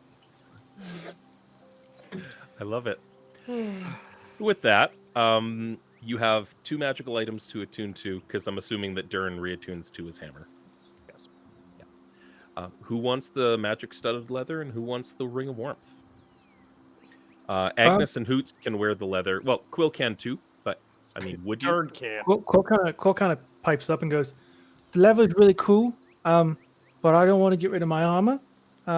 However, I would love the ring of warmth. There's nothing better than being by a fireplace at all times." Oh, that's thematic. I like it. Any problems? Nope. Nope. Quill, you are now just as resistant to cold damage as Durn is. Hoots, what How about- kind of Almost leather like you're a armor are you wearing? dragon. You need armor. I'm wearing armor. I just don't remember what kind of armor. Give me a second here. You both have leather armor on, not studded leather. So this will be an upgrade for each of you. Hoots, Is why don't it- you take this? But is it light or medium armor? It's light. I'm sure I'll take it. You take it. All right. So you can just drag studded leather of necrotic resistance from the compendium onto your character sheet and uncheck the leather armor, and it'll do it for you. Okay. Quill's gonna be like level 19 with the same crappy armor. However, fine. I do want the sardine tin. So, Checks out. Sardine tin. The one that constantly smells like fish. Yeah. Yes. unless you close the lid, then Unless it you doesn't close the smell like anything. I like it. Cool. So, yeah, Durn is just waiting at the lip of the lake right now. Durn, would you like to tell the group what your hammer does? I'm going to demonstrate it Excellent. when they come over. Cool. I come over. I walk over to you at the lake and go, "What you doing over here?" Durn turns to Quill and goes, Quill, you were correct. And Durn slams the hammer into the ground, or into the water. And much as you'd expect, it makes a giant wave. And this surge of power rushes through Durn through the hammer, and it casts Destroy Water at 5th level, and vaporizes a big chunk of the lake. And the before you, being held in place as the hammer like sticks out of at a 45-degree angle in the muck, is a small flat ruin that is covered in just like the bottom of a lake. And the I- And hammer everything you would find there. guides the way. I kind of like, I look back at everybody and I go, I told you. And I just start walking forward. It is slick. You walk down like 5-10 steps, and the water you see is kind of like lapping over an invisible barrier, and it just like wisps out as you hit to a certain Yeah. point. Question. Now that this has happened twice, theoretically, if he kept doing this, would it not just empty the lake eventually? Yeah. Okay, just curious. Absolutely. I can walk forward. It's a big lake, but yeah. Yeah. I walk forward and look back at Durn and I go, oh, come on. Agreed. And Durn pulls out his hammer and shield, and His not Calabasha. yeah, not Calabash. Okay. And Yeah, Quill let is me like, bring "Oh, it back here and no!" get the Calabasha. Agnes is going to pipe up and say, given the nature of the way a lot of these things might work, I'd say we can comfortably say an hour, but nobody identified this thing. So we should So- go fast. Actually, what happens if someone takes it out while we're under here? I turn into a fish. Well, that doesn't help me. No. Unfortunately, my S9 doesn't work, but so I can't show you the videos that happen. But I basically just float if I'm lucky. That's Well, what's should we happening. should we maybe disguise the hammer? That's not a bad idea. No, not a bad idea at all. With some quick work that I'm not even going to make you roll for, Quill, you were able to grab some shrubberies and like scrub brush and stuff, and just like it looks like there's a bush. Perfect.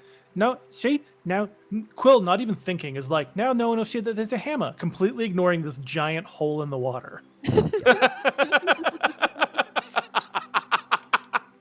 So I mean, Durn takes his hammer and shield and leads the way down a square set of steps into something underneath.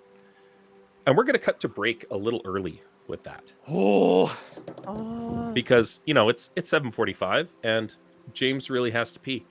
So I'm gonna run an ad break for us so we don't have to have it happen afterwards. oh yeah, good call. So yeah, we'll be back in 15 minutes or 10 15. minutes. 10 minutes, minutes. sorry, 10 minutes. And we'll pick up where we left off and see how good of or a bad of an idea this was.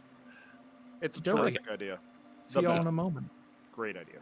See you I soon, love folks. this idea.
Now I can hear you all.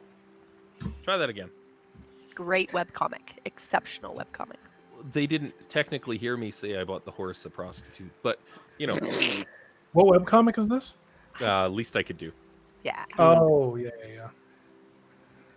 Oh, I have something to show Mac, actually. We've had talks about how Quill is not associated with a specific kink. He's just a cat person, right? He's not a You furry. better watch where you're going with this. My wife. And then James reaches off screen. So Jeff Shocks does a webcomic called Yes. Questionable Content, and this is a shot of my wife and pint size shooting furries with laser guns. I've had this for like 8 years. It's been immediately to my left, and I've never thought to show you every time that we have conversations about stuff. Behind me, I have a bunch of art of myself because every year I'd get a sketch of myself done by Questionable Content and Danielle Cassetto. Yep. Oh, actually, I have what's his name? The cactus, Pedro, from Girls with Slingshots. Kicking around. I actually have a print by her as well somewhere. If this was show and tell time, I would have brought like 5 of my other pieces of art I have. That's all good. This is a Nice. domestic cat skull. I like it. This is 3D print Quill if goodness? he ever dies. Quill will never die. No, Quill will be a zombie. Never die. The little mouth. And as much as the internet would love it, I absolutely want to run a game where one player is a ghost and one player is a zombie, and one player is a skeleton, and they're all the same person, and they're all just like trying to function with each other. So the skeleton looks to the zombie and goes like, "Okay, so you're the meat. part of me." Yeah. So would the skeleton be a bard and like have little mallets and play on his rib cage? Fuck yeah. Absolutely now. So that being said, So anyway, we were You walking just- down into our death. you descend down the hole into the swamp planet. Durn's And- leading with a lantern in front of him. Okay. So you got a shield in one and a lantern in the other, and your hammer hanging at your hip. Quill is behind Durn. Agnes is behind Quill. Rear guard hoots. Entering down some of these wide steps, there's a small, wet chamber. Because, up until, 5 minutes ago, this was full of water. And it's got, like, everything is humid as fuck. Like, you just walked into a room that somebody just showered in, kind of deal. The floor is slick and overtaken with erosion, and as you're walking down the steps, you really got to be careful because everything is slick and just like has vegetation on it. Hoots, it's actually a little too narrow to fly, so you're just like kind of like hoots hopping, croc Little hopping, if bird you will. hop. Yeah. Yeah. Extra squelch croc noises. In this area, on one wall, there's it looks like it's obviously a shrine of some kind. Yeah. And there's a large door in front of you that has a massive crack through it, through one of the stones made out of stone, that leads off into the darkness. And the shrine itself has a bunch of empty candle holders because any candles that were in there wouldn't have Survived. held, for however long this has been here. And the other far side of the wall, it just looks like this was a place of contemplation, a prayer room, something. And there's a little bit of like script scroll on the wall above where that shrine is. There's some kind of bird. Can I read any of the script? It's mostly eroded. It's not in a language you understand. But if anybody who's trained in religion, well, everybody can roll me religion because maybe you heard something about it. 14. A skill I actually have points. A 3. Is that good enough? A 3 is not. So Agnes, and Durn, the symbols around that bird are obvious symbols related to the nature deity Maliki. Maliki. The hammer that you have is also it was Related. wielded by a champion of Maliki. So Okay. that kind of checks out. Sense. Hoots. You read a series of novels back in the day called written by a man named Jim Butcher. And you're like, well, so this is a bunch of and Laurel K. Hamilton showed up in your reading list. And you're like, okay, so nature god, that checks out. What's with all the fae shit? What about were swans? Why is there messages about a Sealy court and Titania here? Oh, that's a little fucked, bud. And you can paraphrase this to the party as much as you like. No, you've done a spot on like Hoots like confused thing, being like, well, So fuck that comes me out of Hoots. sideways. Yeah. Where? Where does it talk about that? Let's point it out. Point it out. I need to learn. And so where you guys are at, like Durn's kind of in front of this mural, and Hoots is like taking everything in, and Agnes is off to Hoots' left, and Quill, like Durn, and then the rest of the party kind of behind him. Yeah. And Durn, from behind you, you hear, "Hello, little one," and it just kind of chimes, and you turn, and you see Agnes floating in the air above the floor, and there is silver light pouring out of her eyes, mouth, and ears, and from under the cuffs of her clothes, and she's like held aloft. Do the rest of us see this? Absolutely.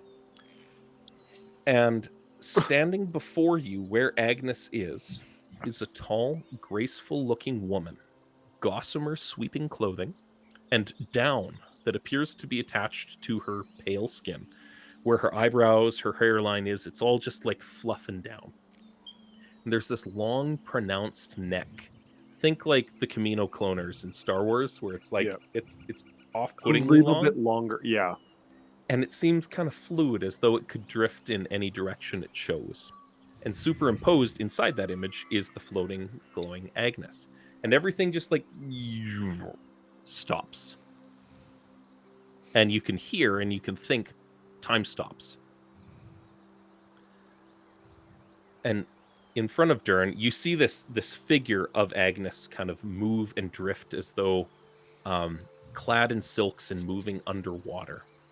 And it wisps between you guys really, really fast. And its head is just kind of like bowing up and down and moving around.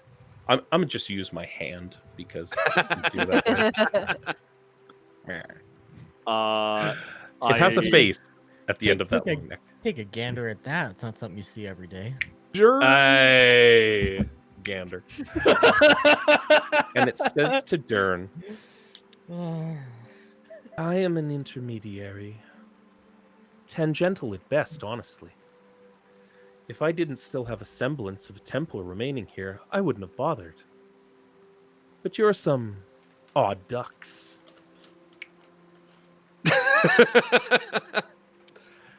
Durn is a little confused and awestruck, and immediately goes down to his knee. Durn doesn't move. Durn is frozen in time. Oh! Durn can wiggle his eyes and kind of half gurgle a little. Like, you feel your heartbeat kind of slow over the pace of a couple of heartbeats. Agnes is fucking gone. Like, you will be tangentially aware of this at best. Yep. Quill is like, I feel like would probably be bristling a little bit, but nothing works, nothing moves. Hoots has a big bird in front of him, and does the natural bird thing of like ruffling up.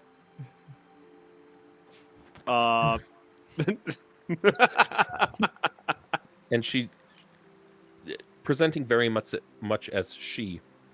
Yeah, yeah, definitely TikTok ears. Floats in front of you and around you and like looking at you, like draped over your shoulders. One of your friends unconsciously embodies a surprising number of aspects of a friend of mine. And another makes prayers to my transportation and seemingly provides me transportation to you. It's funny that way. And then there's one who looks like he would be at home with each of my mays. His coloration would be delightful. And she like snaps her teeth in Hoots' direction.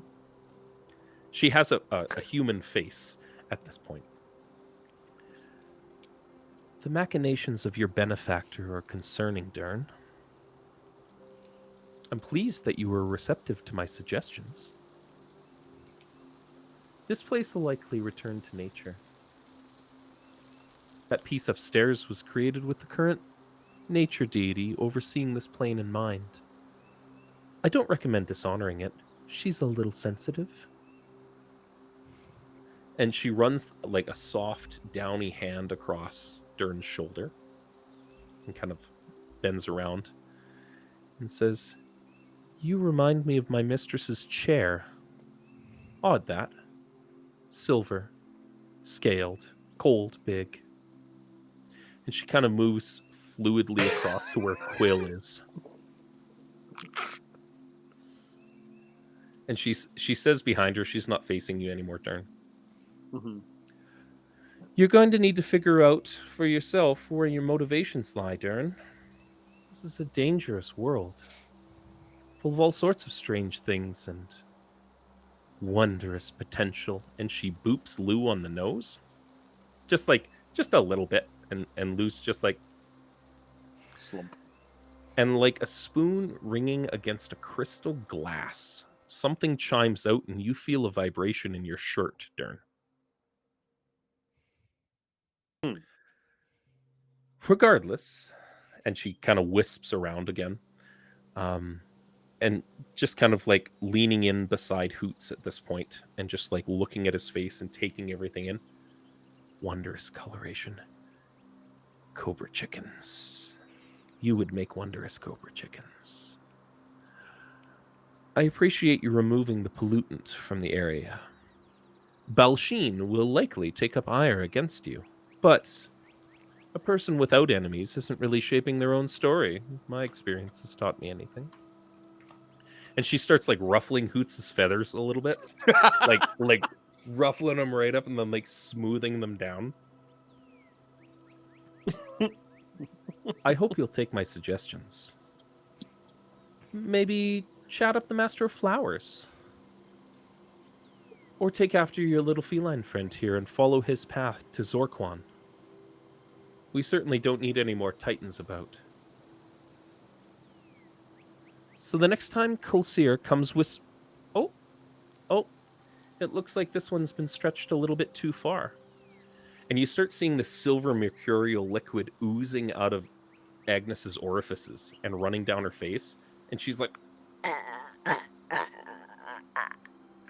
and something vaguely smells of ozone at this point, and it is absolutely Agnes. Oh god. We should probably put her brain back in here. And she wisps into Agnes, and with a flurl of down and silk, she says, I doubt my aspects would suit you, you lovelies, but if you're desperate, I'm Fenella. And you see Agnes collapse to the floor. And just time resumes. Durn immediately runs to Agnes. And she is coughing and retching the silver metallic liquid out all over the floor. Eyes, ears look like those liquid metal Sharpies that come out. And it looks like she did like bad emo makeup in liquid metal Sharpie. Yep. Think Mad Max and that like silver spray can when they're just like huffing paint, and it's just all over her, down her front. And so, Agnes, you are exhausted. You're Yep. in pain. How many points? We'll hand wave that a little bit. It has been an experience. Yep. Time resumes and everybody moves. Water is starting to trickle into this place. Durn looks to everybody and goes, "Let's go." Agnes tries to get up, Uh, stumbles a little bit. Durn picks her up. Just I quickly take my empty vial that I had used for my oil, and I scoop some of that silver liquid into it. It is absolutely vomit. You have a vial of silvery vomit. I don't know this. Cool. Then what? And sorry, what was that name you had said for me? What she had said? Sorquan. Yeah. Sorquan for Sorquan. you. I'm gonna have to play this back later. Yeah, we'll rewatch this. Well, Yes. you also said the Master of Flowers. And Durn has to be careful. Durn Yeah. should be careful. Durn should be careful. And Hoots would make an excellent Cobra chicken. It would make an excellent Cobra chicken. Agnes's eyes are normally when she takes on her starry form, her eyes go like dark blue with silver stars. They are right now silver with dark blue stars. I like it. Yeah. Yeah, no. Yeah, Durn notices that Agnes is probably struggling a little bit and just picks her up to run out. As you Yeah, guys Quill is booking it. work your way up, you see the water starting to kind of splash down the stairs, and it's certainly starting to overtake. The destroy water aspect of this. You made a big hole in a lake, and the lake's trying to fill itself back in. Yep. As you step back up, you scan the sky quickly. Quill and Agnes specifically. Hoots, if you want to check the battery on your Nokia brick, if it was turned on. It's only been like a minute since you went down there. Oh. You stepped down, time stopped. From the time you guys were frozen. Crazy. And as you kind of like, the water's funneling in on its own, filling everything up, you see those little praying mantis crabs, or just like, yeah, man, how's it going? Grab Calabasha from the excellent hiding place it was in. What do you do? I think it's time we go home. We got some questions that need asking and answers that need answering. Agreed. I have never been unable to move like that before. And I'm just like shaking a whole bunch to like make sure that my body's not frozen. And I kind of go to Aggie and I go, "Are you okay?" Hi. That was the greatest experience of my entire life. Did you see me? So there are two kinds of people in the world. Quill's kind of taken aback for a second. He's like, "Oh, I thought it was scary." The best things are, Quill. Durn is still technically carrying Eggie. He's just like, and she's like freaking out in his arms. So the weird spidery man from before is a good thing. Dangerous. But just because something is dangerous doesn't mean it's not good, Quill. This is a lesson that you are going to regret teaching him. No one put Eggie in charge of teaching Quill things. Apparently can't put And- Hoots in charge either. Agnes stands up and brushes herself off and is going to spend just a moment looking out over the over the pond Hmm. and takes a moment of reflection and makes very good note of where this is. Okay. Um, not even needing a roll for this, Agnes knows that divine beings are fucking like pumped. Um, and they don't touch the world much. And when they do, they touch it through avatars or chosen or things like that. They send something in. And when they do send things through, it's usually in the form of visions to people that they have connections with. Um, because people can't handle that kind of interaction. If you hear a god speak, you're going to die. Yeah. Like Um, it's that level of thing. They mentioned something about you paying homage to their transportation because you have a deity, somebody that you offer prayers to. Agnes fully intends to come back and build some form of shrine to Vanilla Mhm. at some point to protect the one that's currently eroding. That's fair. Quill's gonna quickly pipe up and go. So do you pray to like horse and buggy, or do you pray to like what transportation? Well, 2014 Honda Odyssey. What was that, Hoots? um, I I pray to that which helps us keep balance. We can't have what we have in the world without nature. Nature, we we take care of each other. We take what we need and give back what we can, and should. Okay. It's gonna be okay. I'll have Auntie Far help you out with this.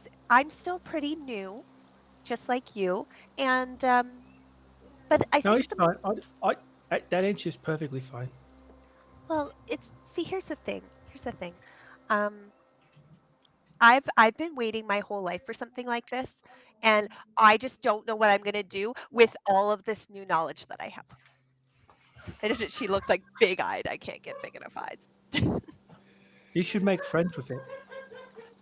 Um, That Hoots. it would be like trying to make friends with like an eclipse. Well, Hoots, your nerd Make cred friends with shines through a little bit. Um, and as you guys are kind of discussing what happened, Fenella is the demigoddess of swan maze, were swans. And she is a member of the outer circle of the Sealy Court, which is serving the Queen to town. Oh, that was a fae. Oh, that was a She was fae. a demigoddess, but she serves the Fae. Okay. This and Always this is good this is time. from an Eric Hoots centric sort of thing where he's like, I read these books. It's about a wizard who lives in Chicago. It's a bunch of Fae shit, Fae. like you do. I'm taking notes.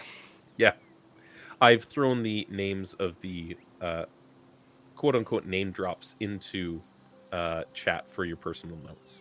Thank you. Yeah, the Balsheen was the fella that you had potentially spiked the ire of for taking away the hammer. Yeah, Harry dressed him for the win.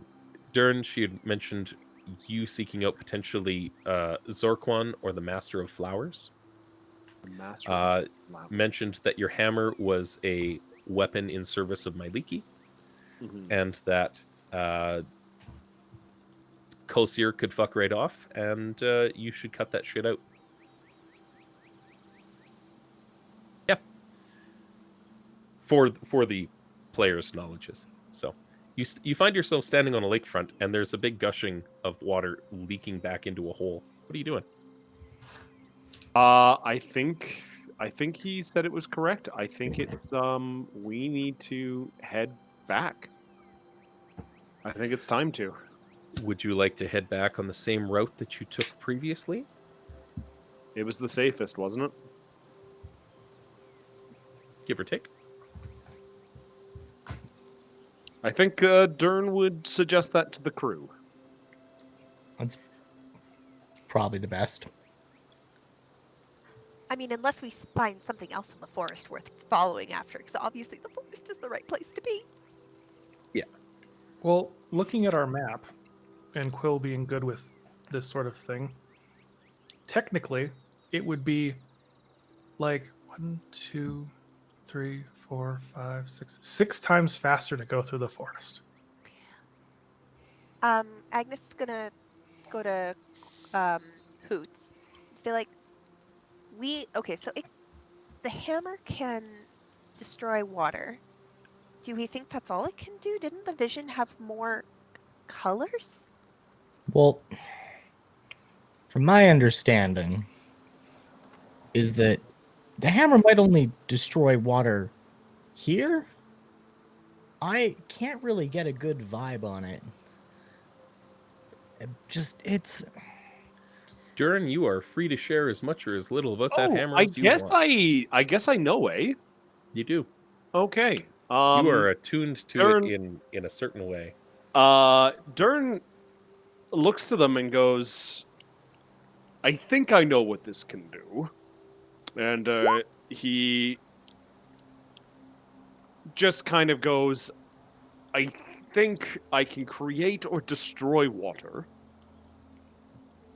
And I feel like it can do something else, but a little bit more defensive. Is that? such as I don't think Durn exactly knows, but to the players, it is absorb elements. Okay. And I can cast it at a 5th level. Yep. So theoretically, you could so the amount of water you just destroyed, you could just create Yes. anywhere you want. Yes.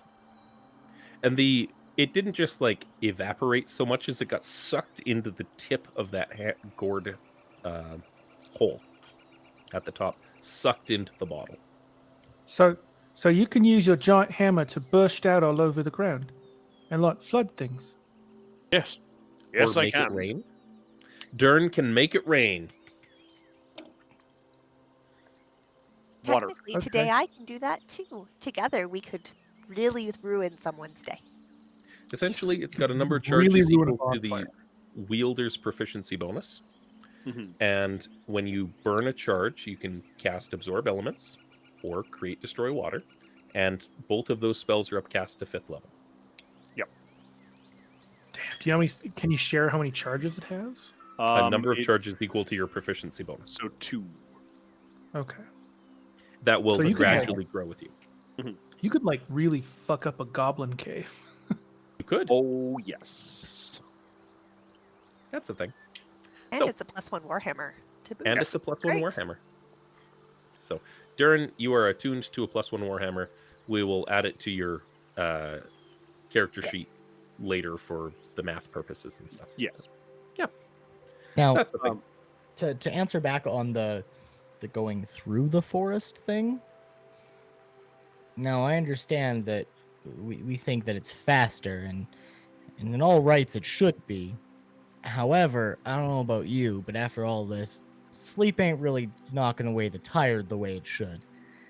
So maybe the easy route is the best route. Oh, Hoots, have you not been sleeping well? I should make you a better pillow. This is the kind of tired I don't think sleep fixes.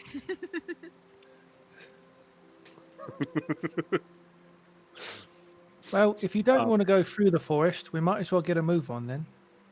Let's go. Durn points the hammer, and they're off in that direction. I jump onto Durn. I like it. So you start working your way east along the Mortal Lakes and past this waterfall where all of the filtering is currently happening, and clamber down into the lesser lake, we'll call it. Mhm. And you see Again, giant frogs, toads, swaths of insects. And you bypass where you had camped for the night prior and had your kitty encounter. We'll call it the kitty encounter. Work your way down around the lake. It's a little faster going because you've been here already, and you kind of like you know where you're going. We're going the fuck home. Home, please. And walking along the slippery slopes of the water, and I'm gonna montage this a little bit because it's kind of slick, but it's clear. It's not raining like it was when you came through last time, so your footing's a little more steady. And you work your way down to where the where Fox Creek meets the other tributaries that come out of the mountains, and you see a handful of folks that are just dotting along the creek, fly fishing. And So, hold on. Is this the area where people couldn't fish before? no. This is where Fox Creek meets those other tributaries. So south of, if you were looking at your map, if you went to here, yeah, right here. I'll just drag your token over. Just over right here. Where you see the... Yeah. This is about where the fish start coming in, because they still come from the mountain streams and underground waterways and things. But they don't necessarily filter in from the mortal lakes, because there wasn't really anything to do. Anything up there was getting consumed by amphibians. During the travel, Durn asks about the magic box, the impossible to break magic box. And what else can it do? Durn is kind of looking at it as Hoots is probably playing Snake or something on the road while it's still at 29% battery after being used for 3 hours. No, that thing is still at 33. Let's be honest. Okay, you're right. Gained charge. It's only been here for 21 years. Mm-hmm. Why would it have lost any of its battery life? So it's like, is Durn just straight up asking like what it is? Yeah, no, Durn is curious about the magic box. Well, it's kind of hard to explain. This is it's a device from where I'm from, where we can use it to kind of like call out to each other. So we Is there a little goblin in there? Durn like takes a look at it and is like, "Hello, goblin." Well, no, there's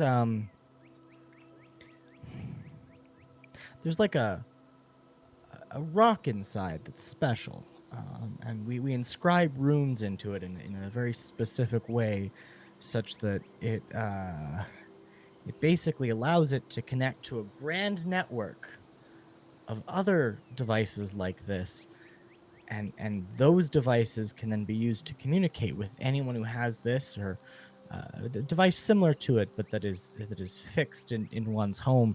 Though most people don't have those anymore. You've lost Durn as he has now found the volume button and has started making the ringtone go off. Yes, it also makes plays music. It does. I can make it play all of 6 songs, which was a lot. And for $1.29, I could have made it play 7. Yeah, it's a special little box. I can also we can tell the time on it. We can use it to do very simple math. Trying to remember features from a 3310, which was 21 years ago. And I'm realizing it's been a long time since I've held one. My mom had one like this when I was a kid. She kept it far longer than anyone of us should have. I wanted an iPhone, and it got handed me this instead. And iPhone. Yeah, it's So I. I is in the letter I. Lowercase I, capital PH ONE. You've lost Durn like Yeah, at I'm least I'm 5 completely seconds. aware, ago, but like, Hoots has no idea how to explain a cell phone. He's trying his best. He's already had to explain what a womb is. Now he has to explain what a cell phone is. It's been a tiring day for. doot, doot, doot, doot. Yeah, we used to use them all the time back where I'm from, and it was a good way to stay in touch. And ones like that are a little bit more simple than the ones we have now, but there's something to be said for the durability of the old and the feebleness of the new. So As you know, Durn's claws are starting to type on the phone, just ah, making the beeping sounds. Beep, beep, beep, beep, beep. somebody somewhere gets a text message and it's just blah, blah, blah, fish, potato. And he gives it back to Hoots as they continue their journey. But I just love the idea of Durn like trying to figure out what a phone is. I like it. Yeah. Mhm. And it looks like we're reasonably centered there. Cool. I was So- doing that so you could do the math. So there's a handful of folks. You may recognize a handful of them from just here and there in the womb. The womb's not a very big town, like hundreds of people, but in a small town, everybody kind of knows everybody, and you can go thousands of folks and still have that be true. There are some folks from the womb just out fishing. All right, that's awesome. So it means that we're close. We've successfully done a pretty big quest. Reasonably so. Agnes is like waving at the fishermen. And they Hi! from off in the distance, they're like, How's the fishing going? Fish scatter. Who was it again that fucked with my fish that I had? Hoots. Well, here's the thing. I had the fish and I gave the fish to Hoots. So Right. I look to you and I go, well, I want a fish. There's people fishing. Get me a fish. and I wanted to have Agnes a nice casts quiet Find night. Familiar and hands you a fish. Quill has seen this singing trick before and goes, no, because this one's going to leave me too. I have fulfilled the terms of your bargain, Quill. This is not a real fish. It is for the next hour. What if I want to steam it and dry it for later? It will go away. Well, then it's not the right fish. You should clarify your terms. My terms were you give me the fish that I had or something equivalent. This is not equivalent because it's going to disappear in an hour. Would you guys like to play a fishing mini game? Yeah, let's play a mini fishing game. Let's see how who has block and tackle, Nope. or not block and tackle, fishing equipment from the PHB. None of us. None of you. How dare you not have fishing tackle? How dare you? I actually don't. Now I do have to ask, would Hoots not have fishing tackle in his bag after going to Princess Auto? I mean, I feel like he would have, and I just definitely didn't think about it at the time. Okay. Durn pulls out a javelin. That also tracks. You know what? Durn and Hoots, roll me survival checks. Quill's, I feel like, smugly sitting on a rock waiting for his fish. Someone is trying to change the terms of our agreement, and he's not happy about it. Yeah. So I'm Agnes just is very proud of herself. There are absolutely pools of fish. And Eric, Hoots, Manuela, Yeah, something. one. Hoots. One of those three. Yeah, pocket fisherman. With a 15 and the ability to float deftly over a stream and drop your lure right into a pool or eddy and avoid this whole like fly fishing bullshit, you are definitely able to like totally jig up a fish from an eddy, and you lift it and you lost the first one because it fell off before you got back to shore, but the second one you absolutely did. Durn, you totally find a fish. Roll your javelin. Let's see if you skewer a fish. You got to go get your javelin in the river after. Yeah, But that's fine. It would just be attack roll, correct? yeah, just roll javelin. Can you just poke in the water with it? If it's close, you're like, ah! And it goes wide because it's doing that whole thing where the sun hits the water, and you should have Yep. aimed. Yeah. So you're down one javelin. Okay. It's fucking As the javelin just floats downstream. Hoots, you got a fish, and it's reasonable. It's a good fish. What kind of fish? It's kind of that speckled brown trout that you guys encountered before. Okay. Durn is meanwhile like waist in the water, just Looking like for his trying to javelin? stab for fish. I like No, just waiting after the javelin. No, get back here. Here you go. I'm gonna give the fish to Quill, but before he goes to grab it, I hold it up and go, "You understand this means we're no longer equal, right?" Then I'm gonna give him the fish. And I take the fish and I go, okay. And I look to Agnes and I go, you still owe me a fish.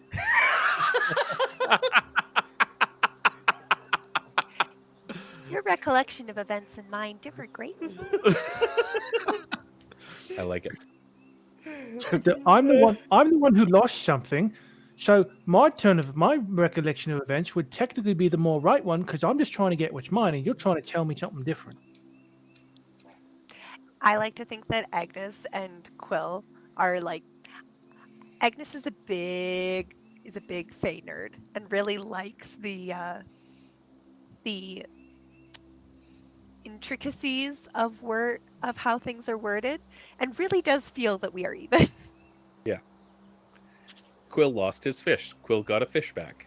Everything else that happened in between is inconsequential except for being attacked by giant moorbounders.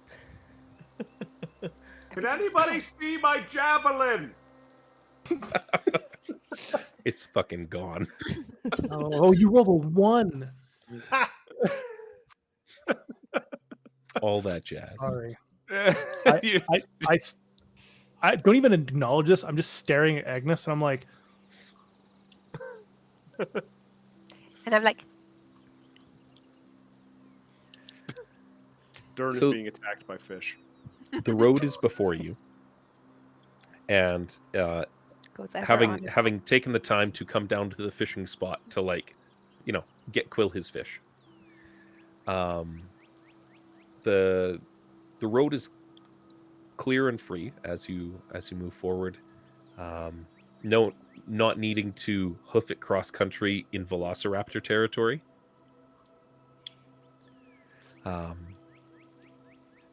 Working your way back to the room, night falls and descends partway back as you're coming. Probably around the time that you get to just past that bridge that you guys were at. About Like there. on the road proper, but Yeah. we'll say, I don't know, give or take. I'll just make you a little bigger here. As far as the map view goes, they're right about here. So, almost in a similar spot to where you guys found that creepy thing in the bushes, Quill. Like the long dangly man. Yeah, we'll call him the Dangly Man. I like it. That's canon Dangly. now. I'm gonna look to everybody else and go, this is where that dangly man was. Yeah. I went to the water and I go, that's where he is now. Waiting, watching. Just waiting. We just see eyes just come up. Go back down. He said we were friends, so it's fine. Friends don't lie. And again, as has become rote, setting up your shelter for the night. scouring around for roadside blueberries and all manner of like, you both have Outlander backgrounds and finding things along the way. We are so warm and fed and directionally oriented. We are fine. Yeah. Quill, exceptionally so. You are like comfortable. Very like a cold wind goes across and something's just like, no, warm. It's like having a heating pad right up against your kidneys. Oh. I am The best very sensation. content with this. I will always be able to fall asleep no matter what. Yeah. I'm going to. We're setting up camp. Yeah. I'm going to dry my fish or smoke it over the fire. I like it. Roll me a survival check for fish. For fish. Yes, the fish skill. That is Nat a 20, natural baby. 20 on smoking a fish. And it is the most delectable. Like, Hoots, you feel bad by how good this fish smells. You're like, I gave him that fish. Yeah. God damn it. No, there's probably like a little bit of something like is that a cherry wood there? Is that a I'm getting notes of regret. out of it. I've taken a few of my old good berries that have now dried and just turned to regular catnip flowers. Yeah. And I'm just like giving it a little sprinkle across the top, and it's dried, so it's kind of like seasoning it. So I've got like a bunch of like fish jerky. I like it. That I'm is, happy. to be fair, what most of the jerky that you have in your rations is fish jerky here. Well, I made my own. Mm-hmm. fresh Absolutely. jerky? Because you got a lot of fish, don't got a lot Agnes of gets cows. none of it. I like it. No fish for Agnes. Oh. Agnes does feel a little bad because it smells that good. How about watch? I'll take first. All right. Okay. Everybody settles in. You have your evening meal. Agnes, are you making good berries? Yeah, I'll make 10 good berries before the night's done. At the end of Sounds my good. watch. Okay, gotcha. Yeah, go ahead, roll me perception. There's a cool breeze coming through. 16. You see the water kind of lapping against the wind. Birds calling from the forests above, and there's like a spattering of trees around you, but a ways back from the road. It seems like logging took place here for a very good reason, right? And yeah, it's calm, it's quiet. Your time is yours. Agnes would spend some time thinking about the morning she had. Yeah, It's been quite informative and quite important to her. Mhm. And she writes down just as much as she can remember, which granted is very fuzzy. Everything was glowing on the edges and the voice was everywhere, but also it was like hearing through water, Yeah. when you hear something underwater, and has written down as much as she can remember. Um, The experience for you was very much being at the bottom of a pool and holding your breath too long, and you're starting to like, you've got your capillaries are starting to push, and you need air, you need oxygen, you need to go, I'm too full, I need to let it out, and then release. And yeah. Agnes is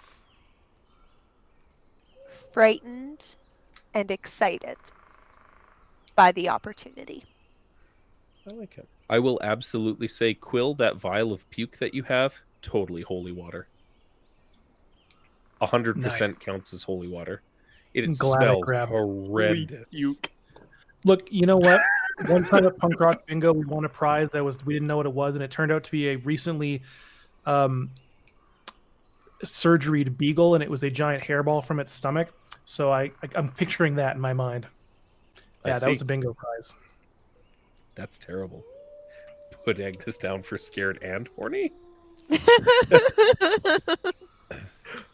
Okay. So yeah, it was an experience for certain. Agnes has a lot of questions, but is done summoning Fae for the day Okay, that's fine. and settles in, um, reviews her charts. Not a lot has changed in the outline of the stars tonight, but she makes a Hmm. few additional notations before um, going over to um, Durn and shaking, or not Durn. That's a bad idea. Yeah. Durn's got a lantern now. It's Sure, fine. Durn. Let's wake up Durn. I said Durn. uh, Durn will slowly awaken and go, "Oh, is it almost dawn already?" No, I thought you would prefer to get like 6 hours of sleep in a row this time. Oh, 4 hours of sleep. uh, Durn goes, "Okay, this is unusual," and gets himself up and dons half his armor. Okay. I wanted to thank you. For Well, without you, I wouldn't have got to have that amazing opportunity. I I think you brought something really special, and I know you've got a lot of questions. I've got so many questions. I was about to say, I think this has made more questions than answers, and But I don't think I'm much for heavy thinking. well, Darren, the best part about having friends is that we can share the load. I think you bring something pretty special. Durn nods to that and says, "Good night, Angus." Good night, Darren. I love how not only is Melissa fighting off being sick and sounds like she's like had a day, it absolutely translates to Agnes being like, "I've had a day. Everything is just fine, I'm everybody. fine." On that, Um, yeah, Durn, I guess, does a bit of a stretch and sets up his lantern and he sits near the fire. Yep. Roll me perception, my friend. That I shall do. Do it. Do it. Perception. I mean, it's a lovely 5. It's a great number. You are too enamored by the day's events to be a useful, helpful watch, and you make a note that Hoots didn't set up his alarm spell. He was busy. And you sit by the fire. I'll sit by the fire.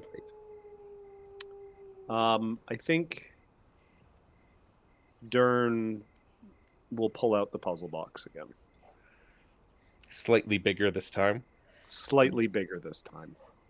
And he contemplates what Agnes said to him about friends share the load. Mm-hmm. And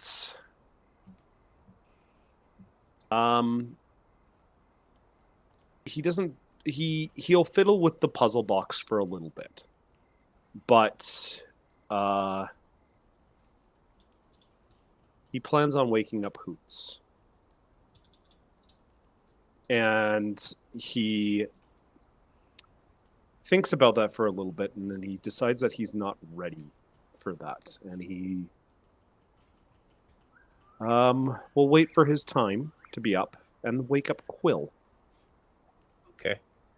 Hoots had a day. Hoots had a day. Hoots probably needs to sleep a little bit. Okay. I like it. Quill, you go to wake up Quill, and he's just kind of tossing and turning again. Shakes a little harder. He's kind of like, he opens his eyes. And he's like, There's just a dragon just like, hello. and I go, am I still dreaming? No, I think I've woken you up now. I think? He pinches Quill. It's just this massive hand. Okay, I get it. I'm awake. Good. Jeez. I have Your hand- something, I think, for you. You have really big fingers, you know. I'm sorry, Quill. But Jeez Louise. let's sit down at the fire for a minute. Okay. And he gets up and walks over to the fire, and reaches into his breast pocket. Do you got more fish? No. And he pulls out the dragon shard. What's that? This was the dragon shard. I think you asked about it a little while ago, and how it might be able to do something. May I see Lou? Well, that depends. What are you gonna do? I think I'm going to try and give Lou the dragon soul that he desires. Right. Okay. Well, there's and he's kind of like, just like deep Doing breathing the in cat and panting. Yeah. out. What if it hurts him? I don't think it will. And I'm a paladin. I can heal his wounds. And maybe And finally get his wings for him. Has Quill's Durn kinda ever like- lied to you? No, he hasn't. I was like, I have to hold him though, I nod. and I kind of put him out on my hands and just kind of. And Durn will take the dragon shard and put it right onto onto Lou's chest. You reach forward with a large scaly hand, and this red looking shard kind of flashes a little in it. It's the firelight, probably. But you see like the purple from Lou just kind of like comes into the shard as it gets close, just with the reflections, and it boops Lou just a little bit, and you see the thing glow for a second, and it kind of like wisps away into stardust. And Lou is in your hand unchanged. But you could swear that you see a faint like twinkle in the little marble bead eye that he has. Like he has potential for something. And Durn sits back and goes, I did feel something in there. Well, if I'm being Um, honest, I didn't feel anything, and your crystal just kind of disappeared, which is not what crystals are supposed to do. No, but this was a dragon shard. And like I said, Quill, this is how we get Lou his dragon heart. But I'm confused. So, hold on, 1 second here. So you have a crystal that has the soul of a dragon, I think and now it's gone. Where's it gone? I boop Lou. Lou just kind of Lou falls backwards a little bit in your hands and looks you directly in the eye. Yeah. I kind of feels like you're pulling my leg, because there's been a lot of that lately. And I am a paladin. I do not lie to my friends. As his voice wavers and warbles a fair bit. It's like, I would never lie to anyone. I love it. No, I don't lie. I just admit. Yeah. And Quill kind of looks at Lou and he goes, do you feel any different? There's no response, and he goes, No response. well, I'll be honest with you, I don't entirely know what's happening, and this feels kind of weird, because you had a crystal, now it's gone, but nothing's really changed, but it doesn't mean I'm not grateful. It feels like it was something you've had on you for a while, and I appreciate you booping Lou with it. Even if it made it disappear, the action is always very nice. It means there's something in Lou now. And I pat Quill on the shoulder and I say, I'm going to get some sleep. And I quickly look at the bottom of Lou to see if there's now like a puppetry hole. And I'm like, no, There's that's not a not Lou. puppetry hole. Okay, well that's good news. Does it still weigh the same? Like, is Lou the same? Like, he carries him constantly. Is he the same weight? You know, Lou feels a little heavier. Like the weight of a feather heavier. Because how So much does not- a soul weigh?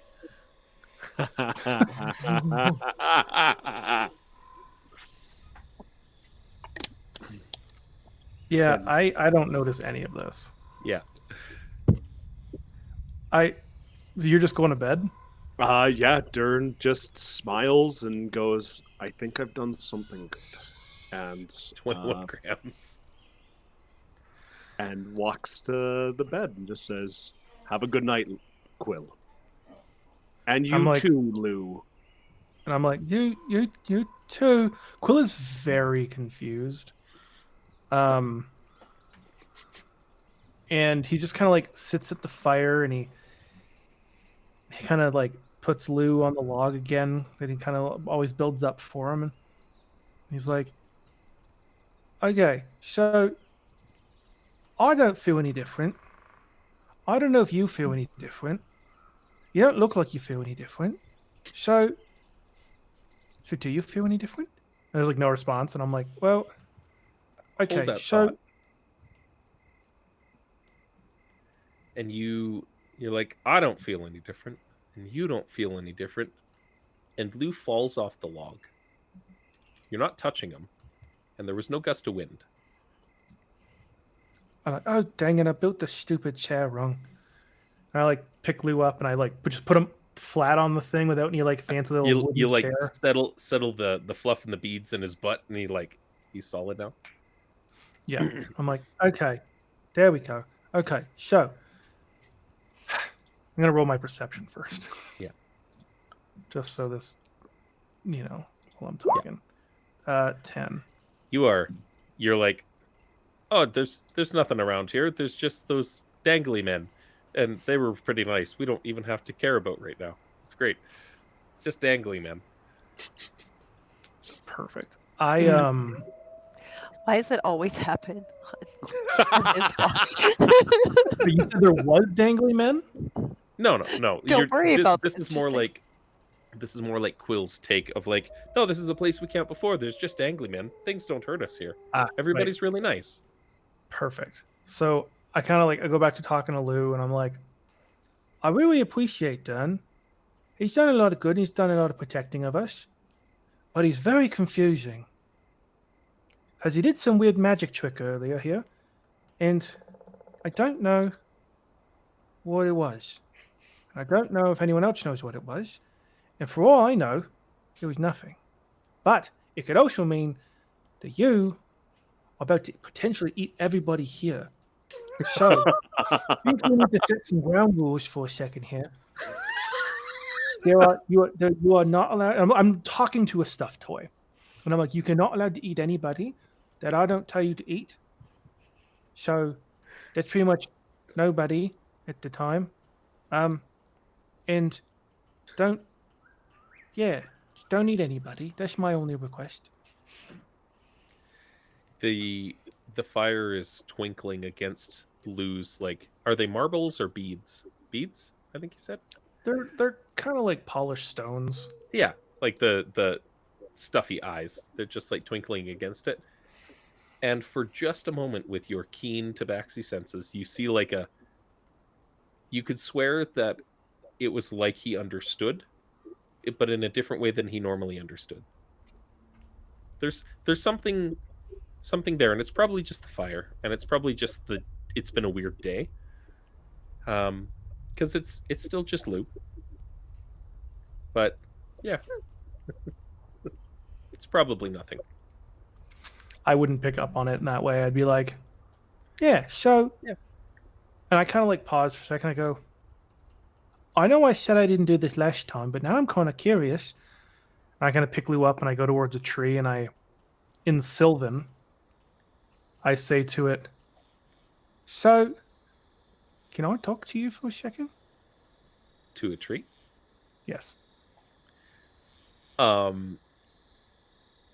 So most trees don't have enough of an intelligence to commune back to you, Yes. despite like Sylvan being a thing.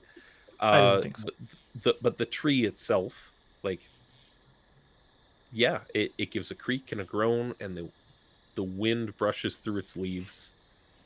Yeah, which is pretty close to how Sylvan language works. I'm just like creaking my body around. Yeah, you just like. I kind of look at it and I go, can you do me a favor? If there's ever anything coming to like try to eat us again, can you like rustle your leaves or something? It rustles its leaves. Thank you. And Quill goes back to the fire and he sets Lou out and he just kind of does his usual thing of hopping around and trying to like, show Lou what real drakes and dragons do. Who absolutely falls off the log again. Yeah, in watching you do this. Good to know. I go back and I put him back on and I flatten him down again. I put him on a larger log so he can't roll off. Yep. And I'm like, okay, well, he's very clumsy tonight. Like way more clumsy than he normally is. It's just been a day. It's been a very long day. Yeah. So then I just finish out my watch, just kind of sitting by the fire, snacking on some fish jerky. I'll cast a... Oh, I didn't do this before I fell asleep, so never mind. I'm not going to do it. Okay. No good berries? All right. Forgot to do it. Who do you wake up next? I will wake up Agnes. Agnes. She hasn't gone already, has she? No, she was first. I took she was hers. first. Who's Right. the only one left? Oh yeah, I apologize.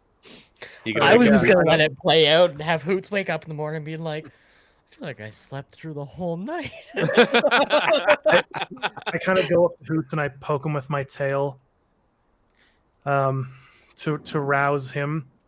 And I get really close as he's kind of starting to wake up and I go, everything's okay. I talked to the trees and they said to let us know if there's anything around. Night.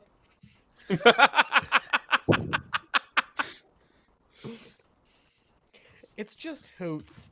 Like, haven't been laying there and just looks up like, what? Just repeats, Yeah, this tracks actually. Yeah. Yeah. Don't No forget to dangly mention men this polka time. dot trees. This isn't the He doesn't worst know thing language well, but he knows a lot of them. Yeah. Hoots. You see Quill nestle up into his bedroll, nice and cozy and warm. That little pouch for Lou beside, nice and cozy and warm. And you're about an hour before daylight, and there's dew everywhere, all through the grass, and it's just you got that kind of cold, miserable ache to you. That's like, all right, I guess I'm making coffee.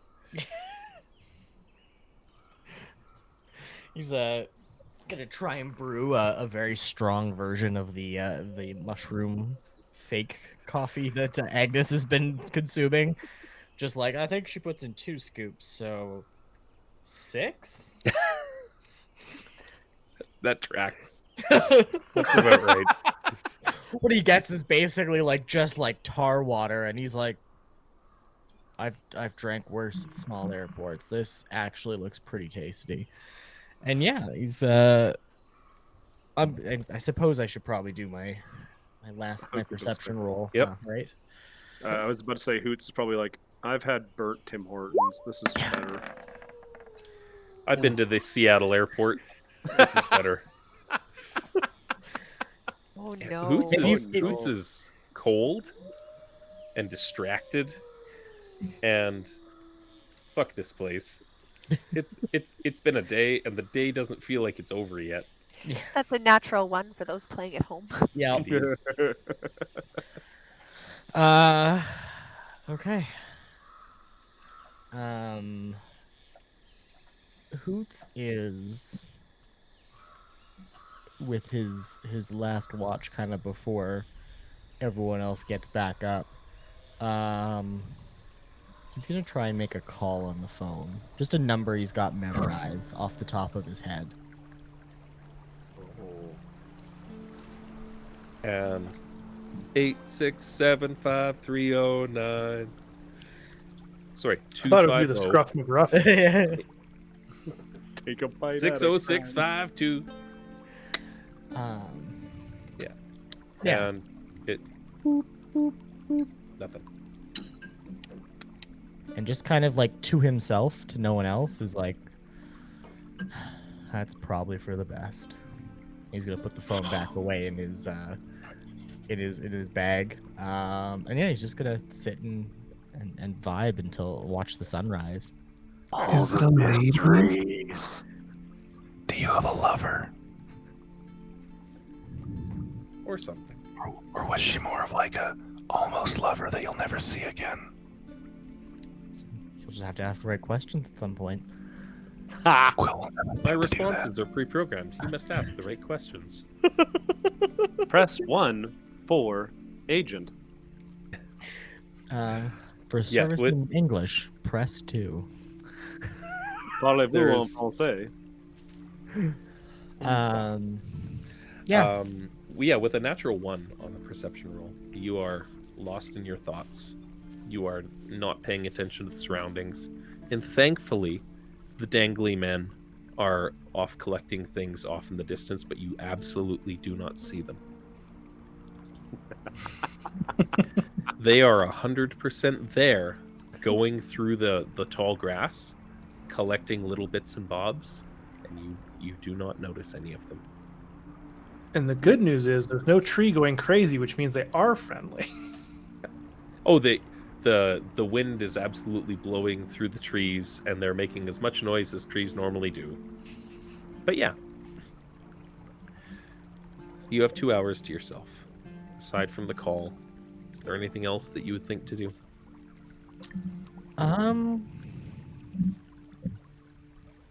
Hoots has an idea for a tinkered item. He hasn't Yep. quite decided on it yet. Okay. So he's gonna pull out kind of like his little notebook, and he's actually gonna just start to like sketch out ideas, basically, not like rough blueprints, but less like a blueprint and more of a. He's trying to find the a right. 10th grader's black pen drawing of like, Yeah, that's what he's gonna spend. and this 2 is the hours. jet that drops like nuclear submarines. And Yeah, like there's like actual useful things, but you don't know which is the use. Like if you just picked it up and like flipped through it, you'd be like, this man's a mad genius from his world. He must have so many great ideas. One of them's straight up just like an F-22 turned into an X-wing. and it shoots knives instead of bullets. And then it And has then a the coffee knives maker. shoot bees. Shoots the And- entire bullet. 66% more bullet per bullet. And this refrigerator has Red Bull all the time. It just makes Red Bull. Actually, a thing you could possibly do here. That being said, the sun comes up, and your friends naturally stir, alive, thankfully. And breakfast is had. And Durn feels a little bit more Durn today, I think. I think the last few days have been about this epic quest, and Durn wakes up and goes, "No. This day is mine!" Gets up and just yells to the sky. And, Oh, you're another one of those kind of assholes, aren't you? No, I don't know why. Smiley day to you. It's a happy day today. It's like, go fuck yourself. Yeah, Hoots just literally not changing positions, but rotates his head to look at Durn and goes, "Hey, good buddy, take her back about 4 on that dial, please." As you're doing this, Quill just kind of gets up and stands next to you and puts his head to the sky and also goes, "Ah!" Yeah, Durn and Quill just scream. Ah! I feel like Durn probably has like a moment of like point blanking himself and just like firing his breath into the air. Yeah. Rah, rah, rah, rah, just to be a little extra. Just to be a little extra. Yeah. And Durn just pumps his chest and devours the meal, and Durn is feeling positive, strong, ready for today. Just 1,000 squat thrusts right in front of Hoots. Like, Exactly. uncomfortably close to where Hoots is sitting. It's just like oily crotch, oily crotch, oily crotch. Just Hoots literally sitting there, like, holding his cup of, like, half-finished, like, pseudo coffee, thinking to himself, like, this is not strong enough. I understand why Jules and Callahan drink so much. It's nothing to do with me, I'll guarantee you. Ho, ho, ho. Indeed. Quill is like on the spot, jogging like really high knees, just like, yeah, it's a good day today. Feels great. I will let you guys riff each other for a little bit this morning. I will be back in just a quick second. I just gotta go and open something here. I'll be right back. Okay. Well, it sure is sunny this morning. I wish there wasn't quite so many clouds. Personally, Agnes woke up awkward for some reason. I wish there was more. So, how do you guys think this works? Like, I've got a tin, and when I open it, and she opens it, it smells horrible. And then I close it. Like, this is better than any Tupperware I've ever seen. Question. Because it keeps the smell in always? Was it magical? Yes. Yes, It was magical. Okay. I think so. What is Tupperware? Tupperware is a type of plastic food container that is used on Earth. Question. What is plastic? Plastic is a never-ending bane against the forces of nature. We have all eaten plastic. What? Microplastics. They're everywhere.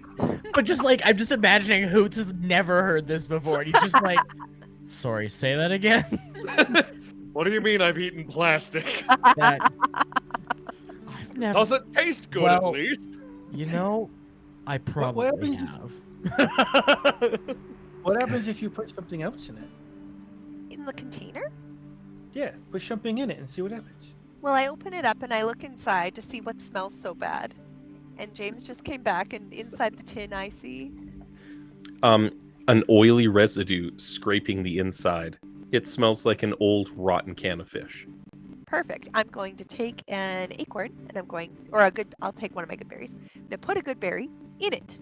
Yep. And then I'm going to close it. I'm going to leave it there open it up. It no longer smells like rotting fish when you close it, and when you open it up, it smells like rotting fish again. What about the good berry? The good berry smells like rotting fish because it's been sitting in rotting fish oil with a really, really good lid. Oh, so it's not magical. Oh, it wasn't magical. Okay. I thought it was magical. We all thought it was magical. Yeah, of course it's magical. It is a Like, trinket I can from make- the I can- trinket menu. No. It's got a faint wisp of magic to it because it's sat so long that it fucking has a personality. Ooh, I want Sorry, to my cat was stuck in a shirt. So you have literally just an old sardine tin. Yeah. With and a I'm gonna really start good using- lid. I'm going to start using this as smelling salts anytime that I can't wake you guys up. I regret nothing. Hoots regrets a You lot. don't regret anything. It's us. Darwin David's got about her. to make a whole new character because Hoots is so done with everyone's shit. Who's is gonna fly off? So if Darwin I got her fly claws across the caught lake- in a shirt from the laundry and was sitting outside my door like help, and was actually inside it because she'd been fighting with it for so long. Poor thing. I'm gonna look at Durn and go, I'm sorry if I didn't seem very appreciative last night. I was just very confused. So I just want to let you know, even if nothing happens, I really appreciate what you did. It was a very big thing from your heart. I could tell it was from your heart because you're very big. You must have a very big heart. I have. So thank you, and Lou, Uh, Lou says thank you too. Durn grabs Quill by the shoulders and goes, "No, this is just going to take time. It takes time for souls to grow." Okay. And he releases Quill and goes, "Now, let's run back from here to the lake. We need to get our exercise in." And Durn just starts running in his heavy armor back and forth from the lake. He's tonking. He's tonking it. He's badonka tonking. Durn just woke up with a very positive feeling of the world today. Yeah. And as you get your morning calisthenics in, we'll call them. Yes. You strike camp, start meandering up the road. Everything is quiet. It's a beautiful day. The sun is shining. Oh. All the fog in the mountains kind of burns off. The sky is clear. Kalimba sounds in the Kalimba. background. Boom, boom. Ba-dum, ba-dum, ba-dum, ba-dum, Everyone's ba-dum, kind of ba-dum. dancing around like Lion King. It's almost there. Almost. This thing is not tuned well. And after like a good brisk pace, because Durn seems to have like energy legs. Yes. Durn set the pace, and Durn's like, everybody's kind of rushing a bit. Before like mid-afternoon, you guys catch sight of the womb and the bustling town. Mountain Durn behind. stands heroically on a small little hill that's just overlooking the town a little bit. Just It's 4 clumps of sod. yes, Like, and just his foot's up on top of it and just going like, "We've made good time, friends. There's deeds to be done, questions to be answered." and you Do I you walk get back to be taken. Do I walk by any humans on my way through town? I would say so. Cool. I kind of like stop and look at one who's like an older human, and I go, Good news, no one's going to cut you out of the womb. You've got as much time as you want. And the old fella like looks at Quill, looks at his friends, and looks at all the rest of the party, and is like, "Son, people have been telling that joke since 1973. Quill just kind of stares and goes, I don't know what you mean, but okay. He walks away. He doesn't say anything more. And just Well, like that was not very deadpan, appreciative. just like carries on. Well, that was silly. Onwards. Onwards and upwards and Onwards. outwards and forwards. Twirling. And you... What do you do? Do you go to your separate abodes? Is there something you want to do together first? Because I'll preface this. You guys are leveling up to level 3 right now. So how do you want to do that? Do we want "Are to we one like at a staying time in at it? town for a while, or like?" Around town, yeah. Or, you know, if Quill needs to go do some training in the mountains and come back with a beard, Yamcha style, he is absolutely able to do so. I do not But- want to be anything Yamcha style because that means I'm going to die next episode. Maybe so. I definitely don't want to be a Krillin because then I'm going to get constantly owned. That's fair. But you find yourself in the womb, and nobody's trying to cut you out of it. So if there's Why a don't flood, we- does that mean that its water is broke? Yes, that is exactly what it means if that happens. Okay. Why don't we start with Good lord. Agnes? Agnes has a lot of questions Okay. and a lot of stories to tell Antifar. Okay. She really wants to understand more about what happened to her. And she knows she doesn't understand nearly enough yet and isn't nearly strong enough yet to leverage on a lot of the information that she's been given. So, Farlan is in the Grove. The next series of events happens over the course of like a month or two. Like it's a lot. Almost all of you are picking your subclasses, and that requires a good amount of like background training and getting used to abilities and things like that. Do you want us to go ahead and add them as we're going along here? Or? Yeah, you guys can feel free to level up as you would care to, as we're working through. Make your choices. Agnes is super straightforward because she's already picked the kind of druid that she's going to be. So, I kind of did that with this in mind. And Farlan says, I picture a scene of you guys like sitting on your favorite like stumps by the swamp, over by the waterfall, and sipping some mushroom tea, and it's good mushroom tea. And she's like, this is in between some of the lessons that she's showing you, that these conversations take place. Because again, it's not all in a single day. Yeah. And she talks about your experience and about a thing that she can do called communing with nature. And it's a similar sort of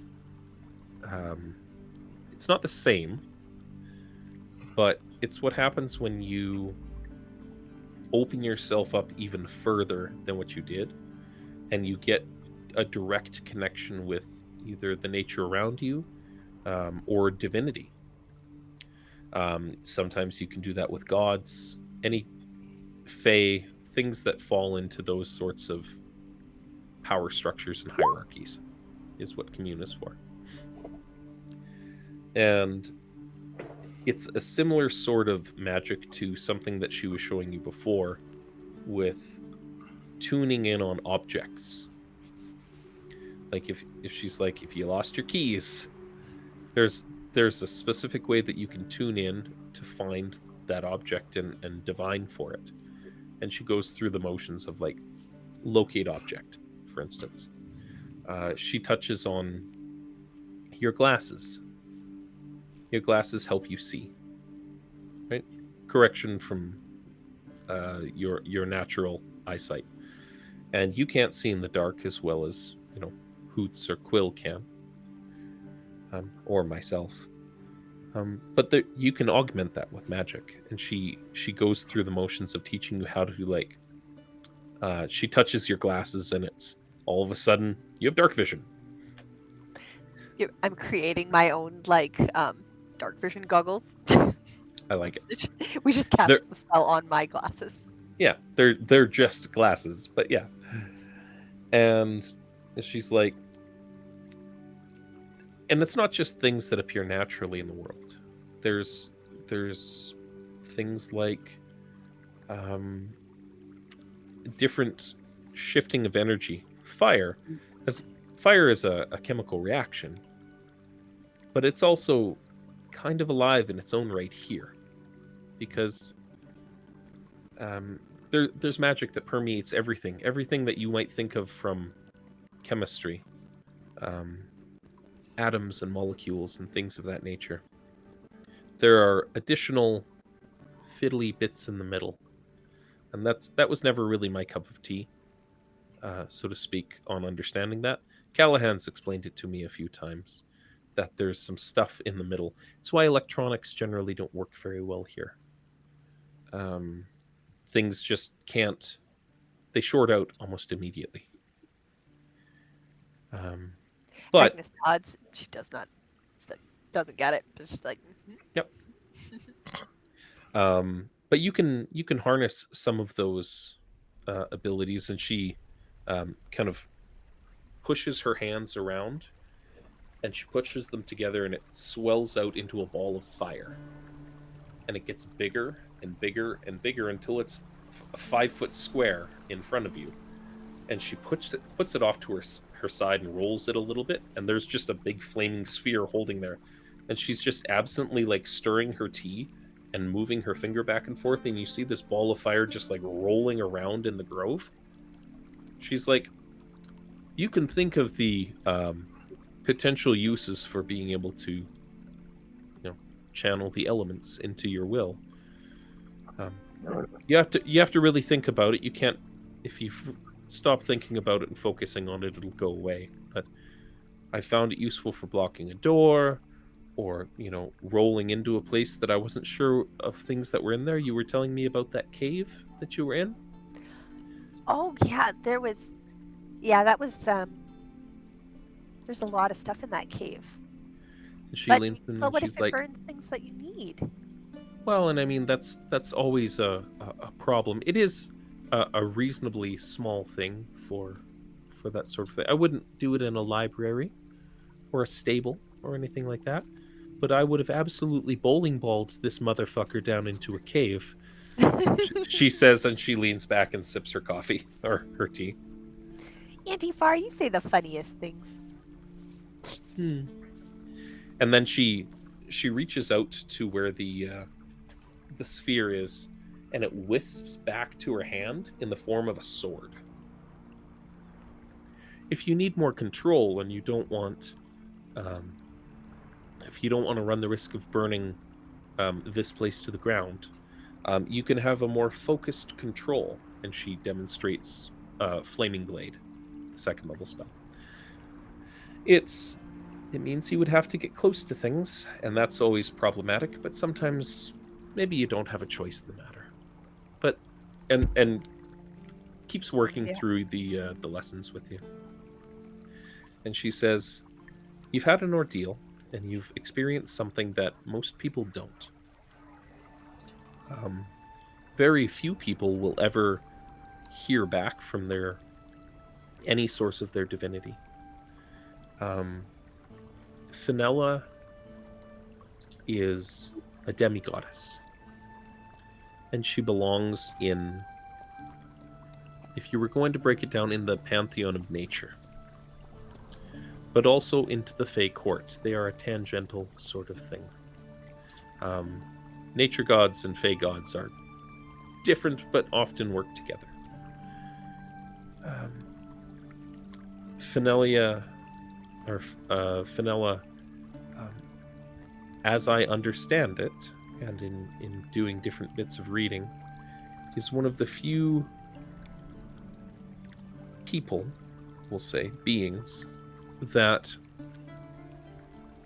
the deity you offer your prayers to allows to ride on his back. They have a relationship of sorts. It makes sense that there would be a tangential sort of thing. Their influence on the world is limited at best. So, in a place of her power, it makes sense that she would channel through the nearest conduit, which is something related. You. It was just amazing, Auntie. Indeed. I want to make sure they don't lose their connection. Those connections are important, and I know you've been here a long time, but I looked for my whole life for something like this. Mm-hmm. I want to make sure Well- they don't lose their connection. Well, I didn't even know that temple was up there, to be fair. And this place has been here longer than the womb has existed. There are denizen villages to the east across that river of elven communities. Giant kin to the west of us. Most of the villages around this place are more recent, but, there's a history here. I think the fact that they were able to influence, touch the world enough to communicate, stands to reason that they have us standing on the plane. But yes, if it's something you desire, when you have the capability, we could absolutely look at adjusting that, the state of that temple. It would take some effort and a fair bit of forethought and planning, but it seems like a reasonable amount of work. Maybe even find some of her worshippers. Wouldn't they have some amazing stories to share? They're probably were-swans. Don't let them nibble on you. I'll do my best. They get a little hissy. I'm very good with animals. It'll be okay. No one is good with swans. Let me preface this. Nobody is good with swans. I am fully aware of that. Agnes is cocky. Agnes is cocky. And kind of back out Untitled. as you guys are having your conversation. And Hoots. I feel like we come in and Hoots is over a workbench and he's working through his drawings and like muttering to himself, why does nobody have flamethrowers yet? How's that not a thing here? I'm building me a fucking robot butler one of these days. Like, how is this not a thing? What does this look like for you? Well, in the time, Hoots has kind of had time to consider and talk with Callahan about, things and the little predator shoulder-mounted thing, and taken some time to stop and think about it and what he sees as his best way to help his friends and I.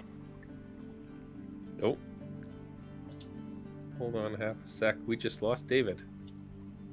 No. Oh, here he comes back. There he is. Camera's all messed up. Hold on here. Yeah, sorry, my web page froze and then needed to be refreshed. Yeah, so I assume there's books and stuff on it that he's asked Callahan. Oh, that is horribly distracting. I'm gonna fix that while we talk really quickly. Yeah. Yeah, so talking with Callahan and like reading over some of the books and everything and getting an idea of what he wants. Is that better? Nope, that's still off. Little better. We'll deal with it. Yeah, getting an idea for kind of what this world means going forward for Hoots. And he says to you, well, we figured something out. I mean, for one, you got a much more expanded repertoire now for doing the things that you need to do.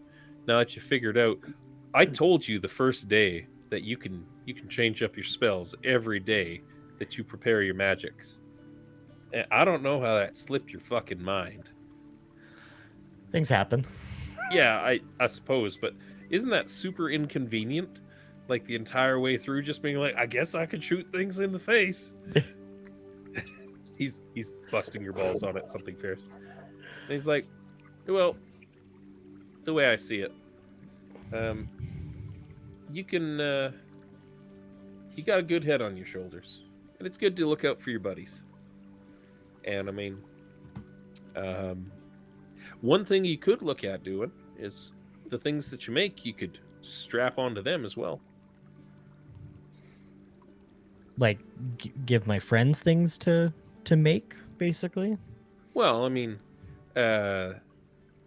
you made that bag of yours, which is Yeah. just good quality. Never give that to anyone. He drops his accent for a second. Never give it to anyone.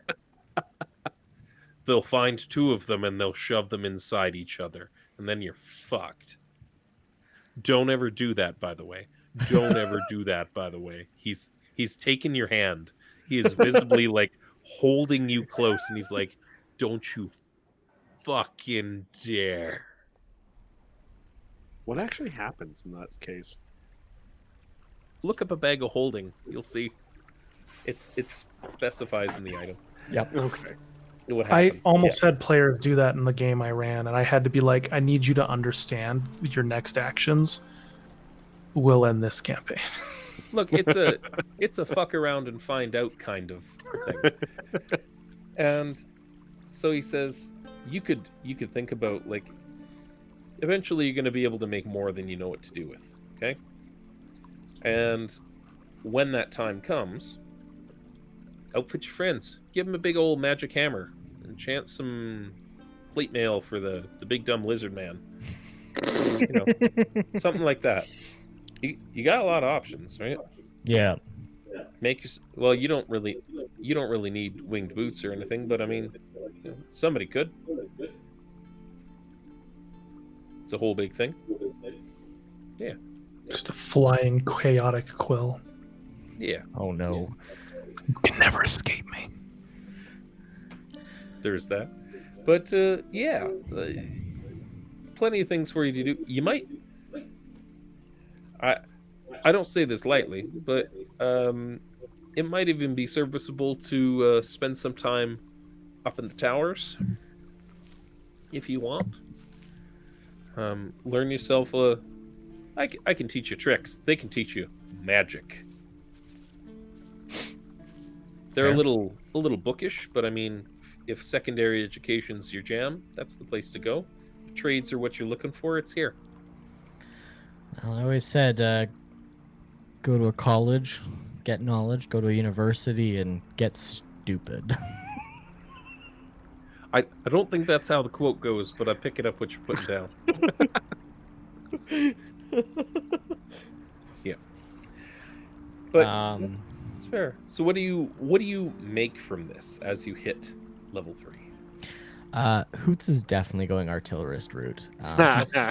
He's got some ideas for how to do it. You know, getting a better feel for how the Eldritch Cannon goes, and he's taking the smithing tools specifically as his proficiency option. Gunsmithing tools. Well, he's got some ideas, and you know we've got time, and I believe there was a specific semi-magical item we had discussed as an option that Hoots could possibly build. Oh, absolutely. Durn, Yes. at some point in the next month or so, Yes. Hoots pays you a visit with a big semicircular package. Hoots. So Looks like a Durn, pizza folded in half. so Durn, buddy, I couldn't help but notice that you know you're real good with that shield, but only when you remember to put it on. I'm getting better as he's walking around the temple with the shield strapped to his arm. Yeah, and I understand that. But it's kind of cumbersome to go through Hoots. doors, isn't it? Hoots, they've strapped it to my arm. I cannot remove it. It has been chained to me. Well, here's the thing, good buddy. I've kind of taken a liking to the three of you and keeping you alive and keeping you skilled, and I've been trying to figure out this ability to build things over time. And well, I don't need much in this world, and I'm pretty happy with with my little lighter, and Callahan said something to me about, maybe it's time to look at what my friends might need. Well, let's cut that thing off you first. Let's deal with that Please, problem please. first. Arcane bolt cutters. I cannot imagine you've had an easy time going through doors with that. No. The bathroom's been the worst. This is my chastity shield.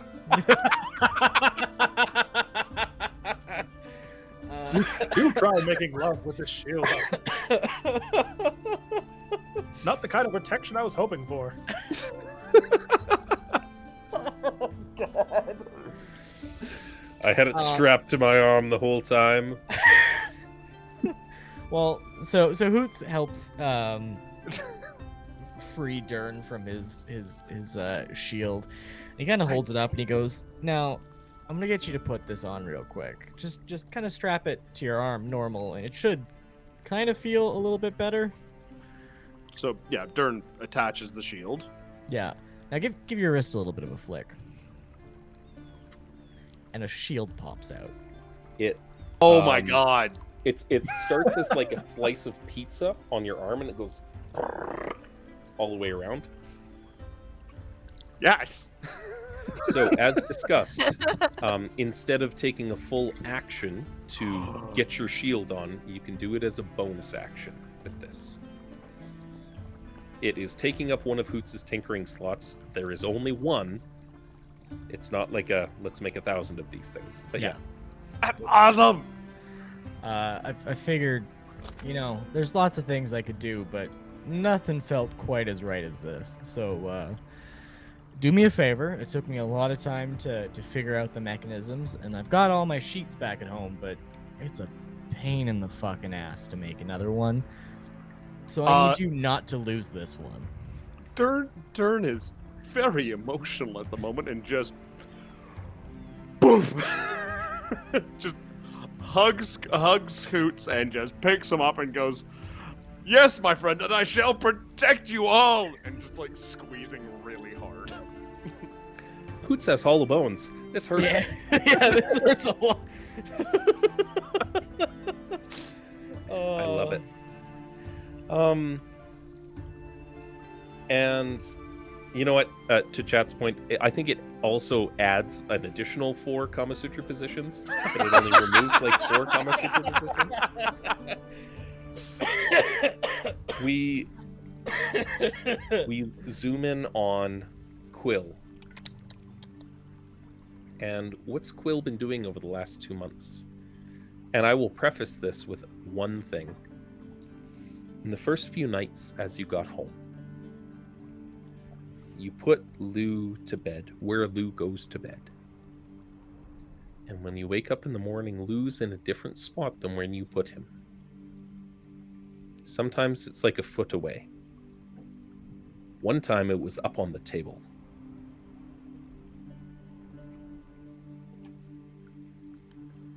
I need to really I'm talking to Jules. Okay. I go, I really gotta get this sleepwalking thing figured out. What do you mean, bud? Well, I keep taking Lou and moving him to other places while I'm asleep. It's very confusing for both me and Lou. Yeah? What's he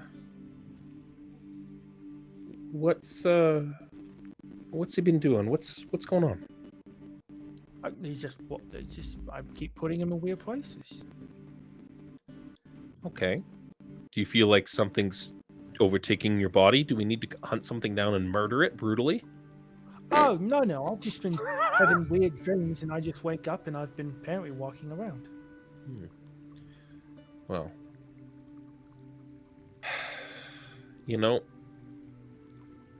it's been a little while since we maybe just put it out of your mind, Just don't. It's probably just stress. Sometimes when you get home after a long time on the road, we do funny things. I put things down all the time. I can't find them. Maybe it's just my age coming along, but I am an old man. I just want to make sure that I'm not like sweeping and I just like go walking off into the woods, and I'll bring back some kind of monster that I'm like, here's my friends, and then it eats them. But I'm sure it'll be fun. It's just, you're probably right. It's just catch up on sleep. This is the first time I've had a bed in a long time. Well, I mean, you get used to using bedrolls and that sort of thing, but I'll level with you. Most of the time, I still sleep on the floor. Oh, see, a floor is different. A bedroll feels wrong, but like a bed or floor, they're perfectly fine. It's So, fair. yeah, but yeah, it's probably nothing. I'm probably just, Probably. I'm kind of weird, so it's fine. Well, why don't we try a couple of things, bud? See if you can put what you learned to good use. Okay. And he sits down and he shows you specifically. He's like, "This is a piece of rope," and that's it. this is a piece This of is rope. a piece of rope. And he takes it See you Is it later. a metaphor? and he touches like the rope from his belt, and you probably taken to like you're outfitted similar to what he is, because he's like, I keep a pouch of this stuff here, and here's a good reason for it. And you're like, oh yeah, that makes sense. That absolutely, I can see how that would be a thing. And he takes his rope and he rubs this powdered corn into the rope. It's just like cornmeal. And he whispers a word, and the rope stands up straight, and it goes up and up and up and up and up. And he says, I figured out how to, and he grabs the rope and he lifts himself up and he disappears. His head disappears and his body disappears, and he falls back into nothing. And you see his hands stick out and he waves at you. He's like, this is called a rope trick. And I don't know if this is something that you'll be able to do, but I find it pretty handy. It only lasts about an hour, but if you need to hide from things or protect your friends, it's certainly helpful. If you want to do the kinds of things that that I do, there are different schools of thought on how to approach things. This is what my college does, we'll say. There's other ones where you can make not only yourself but your friends really, really quiet.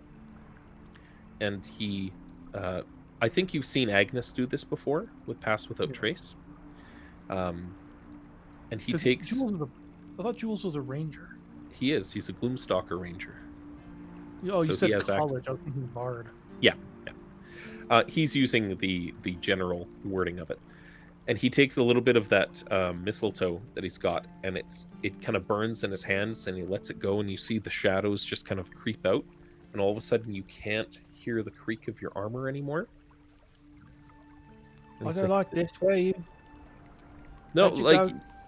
you can see him still, and you're benefiting from it too. And it's just sort of like you take a step, and where the leaves should crunch, they don't. And he says, and his voice is almost a little suppressed and hushed, as though it were behind something. And he says, when you focus, you can make it so you and your friends are harder to be heard and seen by things.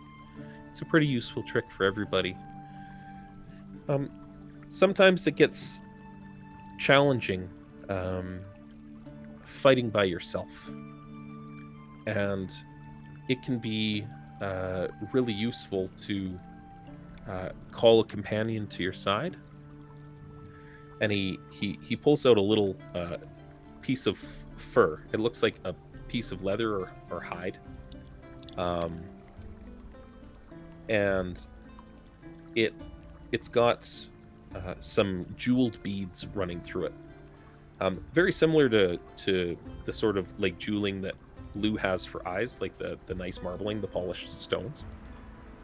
And he kind of holds his hand out in front of him for a second. He opens his hand, and that little tuft glows, and out of his hand comes this massive looking tiger. And There is a creature in front of you. There is a massive kitty in front of you. You know what? It's a moorbounder. It's very similar to the ones that you guys fought in the woods. And he's like, this is Snuffles. I like jump back quickly and like get in position. This is Snuffles. And he like gives it a scritch, and Snuffles like gives you a sup, bro, and turns and sits down. The more practiced you get with magic, and the more in tune you get with nature, you can summon all sorts of things. That Snuffles is a beast. Sometimes you can summon, aberrations. I've heard of powerful wizards and druids being able to even summon dragons. Why don't you give it a go? Okay. And he hands you his little like strip of leather, the material component for it. Yeah, I kind of like straighten myself up, and I kind of like do my thing I was doing with Lou, where I kind of like make myself big, Mm-hmm. and I like stomp my foot down. But as I do this, instead, the ground around me, as my foot hits the ground, starts to tremor. No damage from the tremor, but a very clear tremor. Yeah. And I go, Am I summoning a stone golem? And he looks around, and you feel a lurch in your chest for a moment, and you feel something like shudder inside your clothes and bursting I was out. casting thaumaturgy. Oh, that. I like it.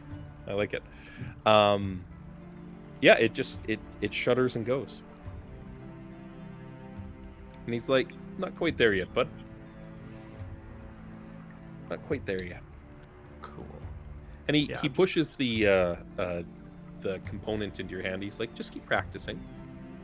Do what you can. I will let you know, I have actively not chosen anything that summons creatures. That's fine. He still Not the provides first you the component for it.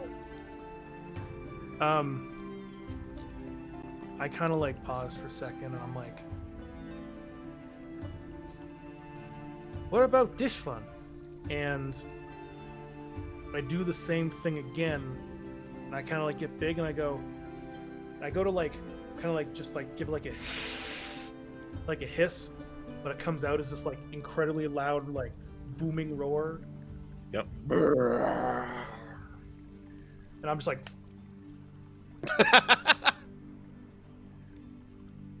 What the heck was that? What was that? What did he cast? thaumaturgy.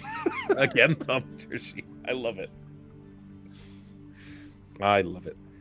I haven't gained anything special leveling up. I just have thaumaturgy. I like it.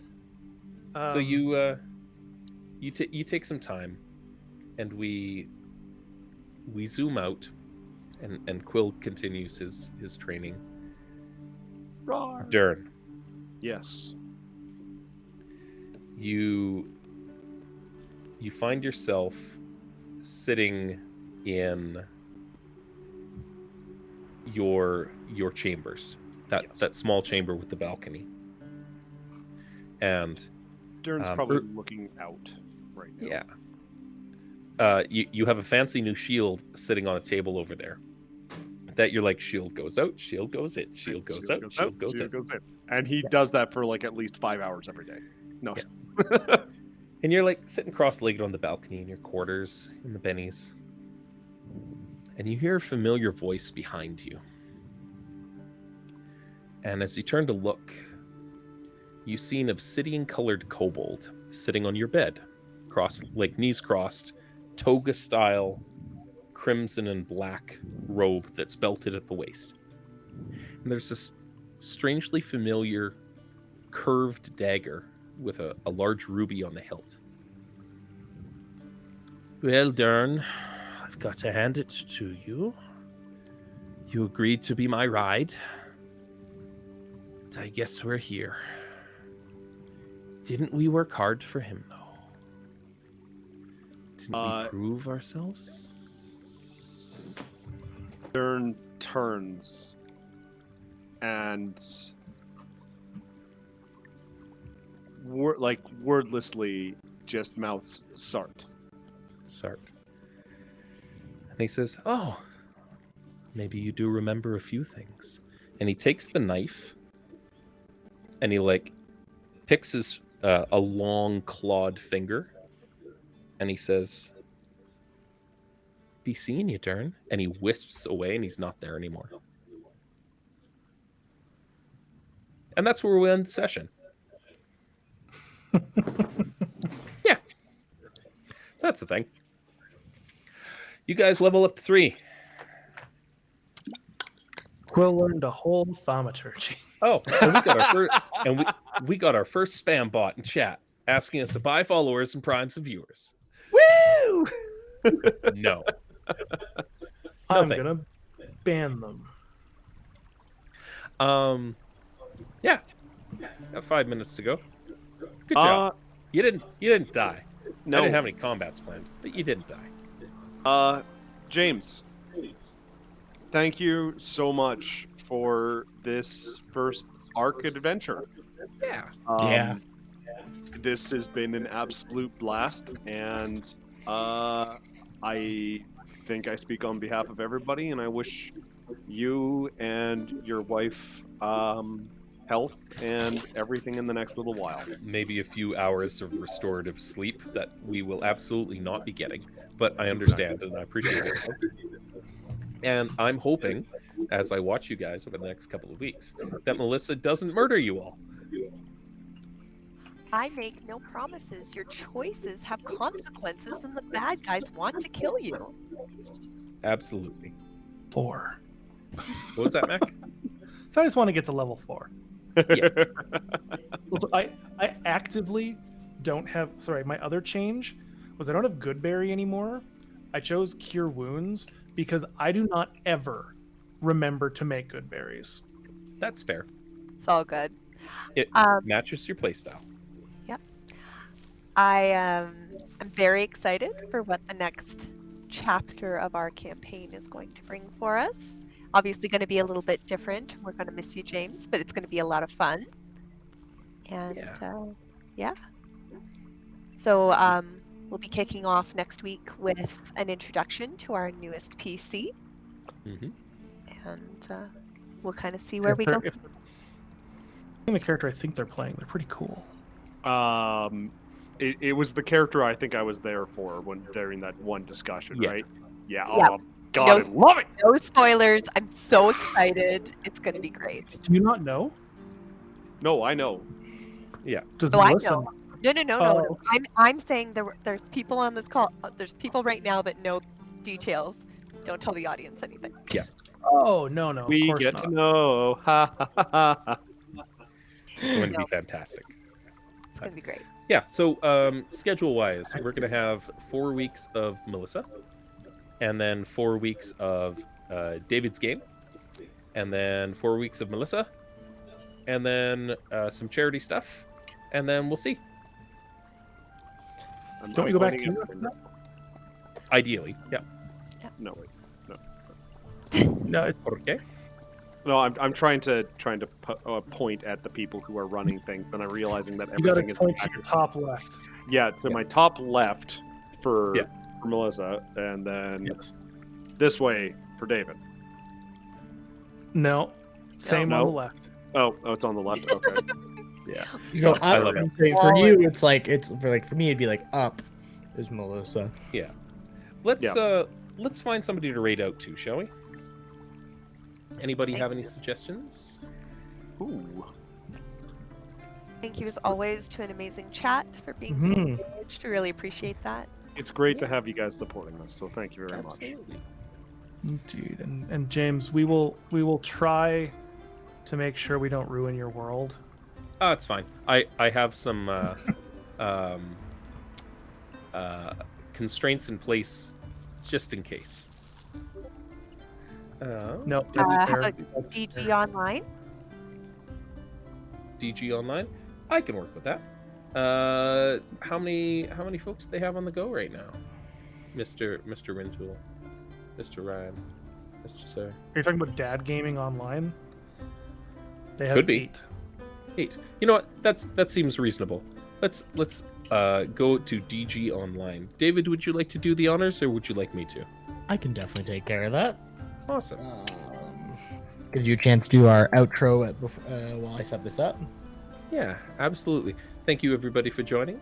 And I'm going to jump over to our thanks for watching. Thank you, everybody. Have a Bye, good guys. night. Bye.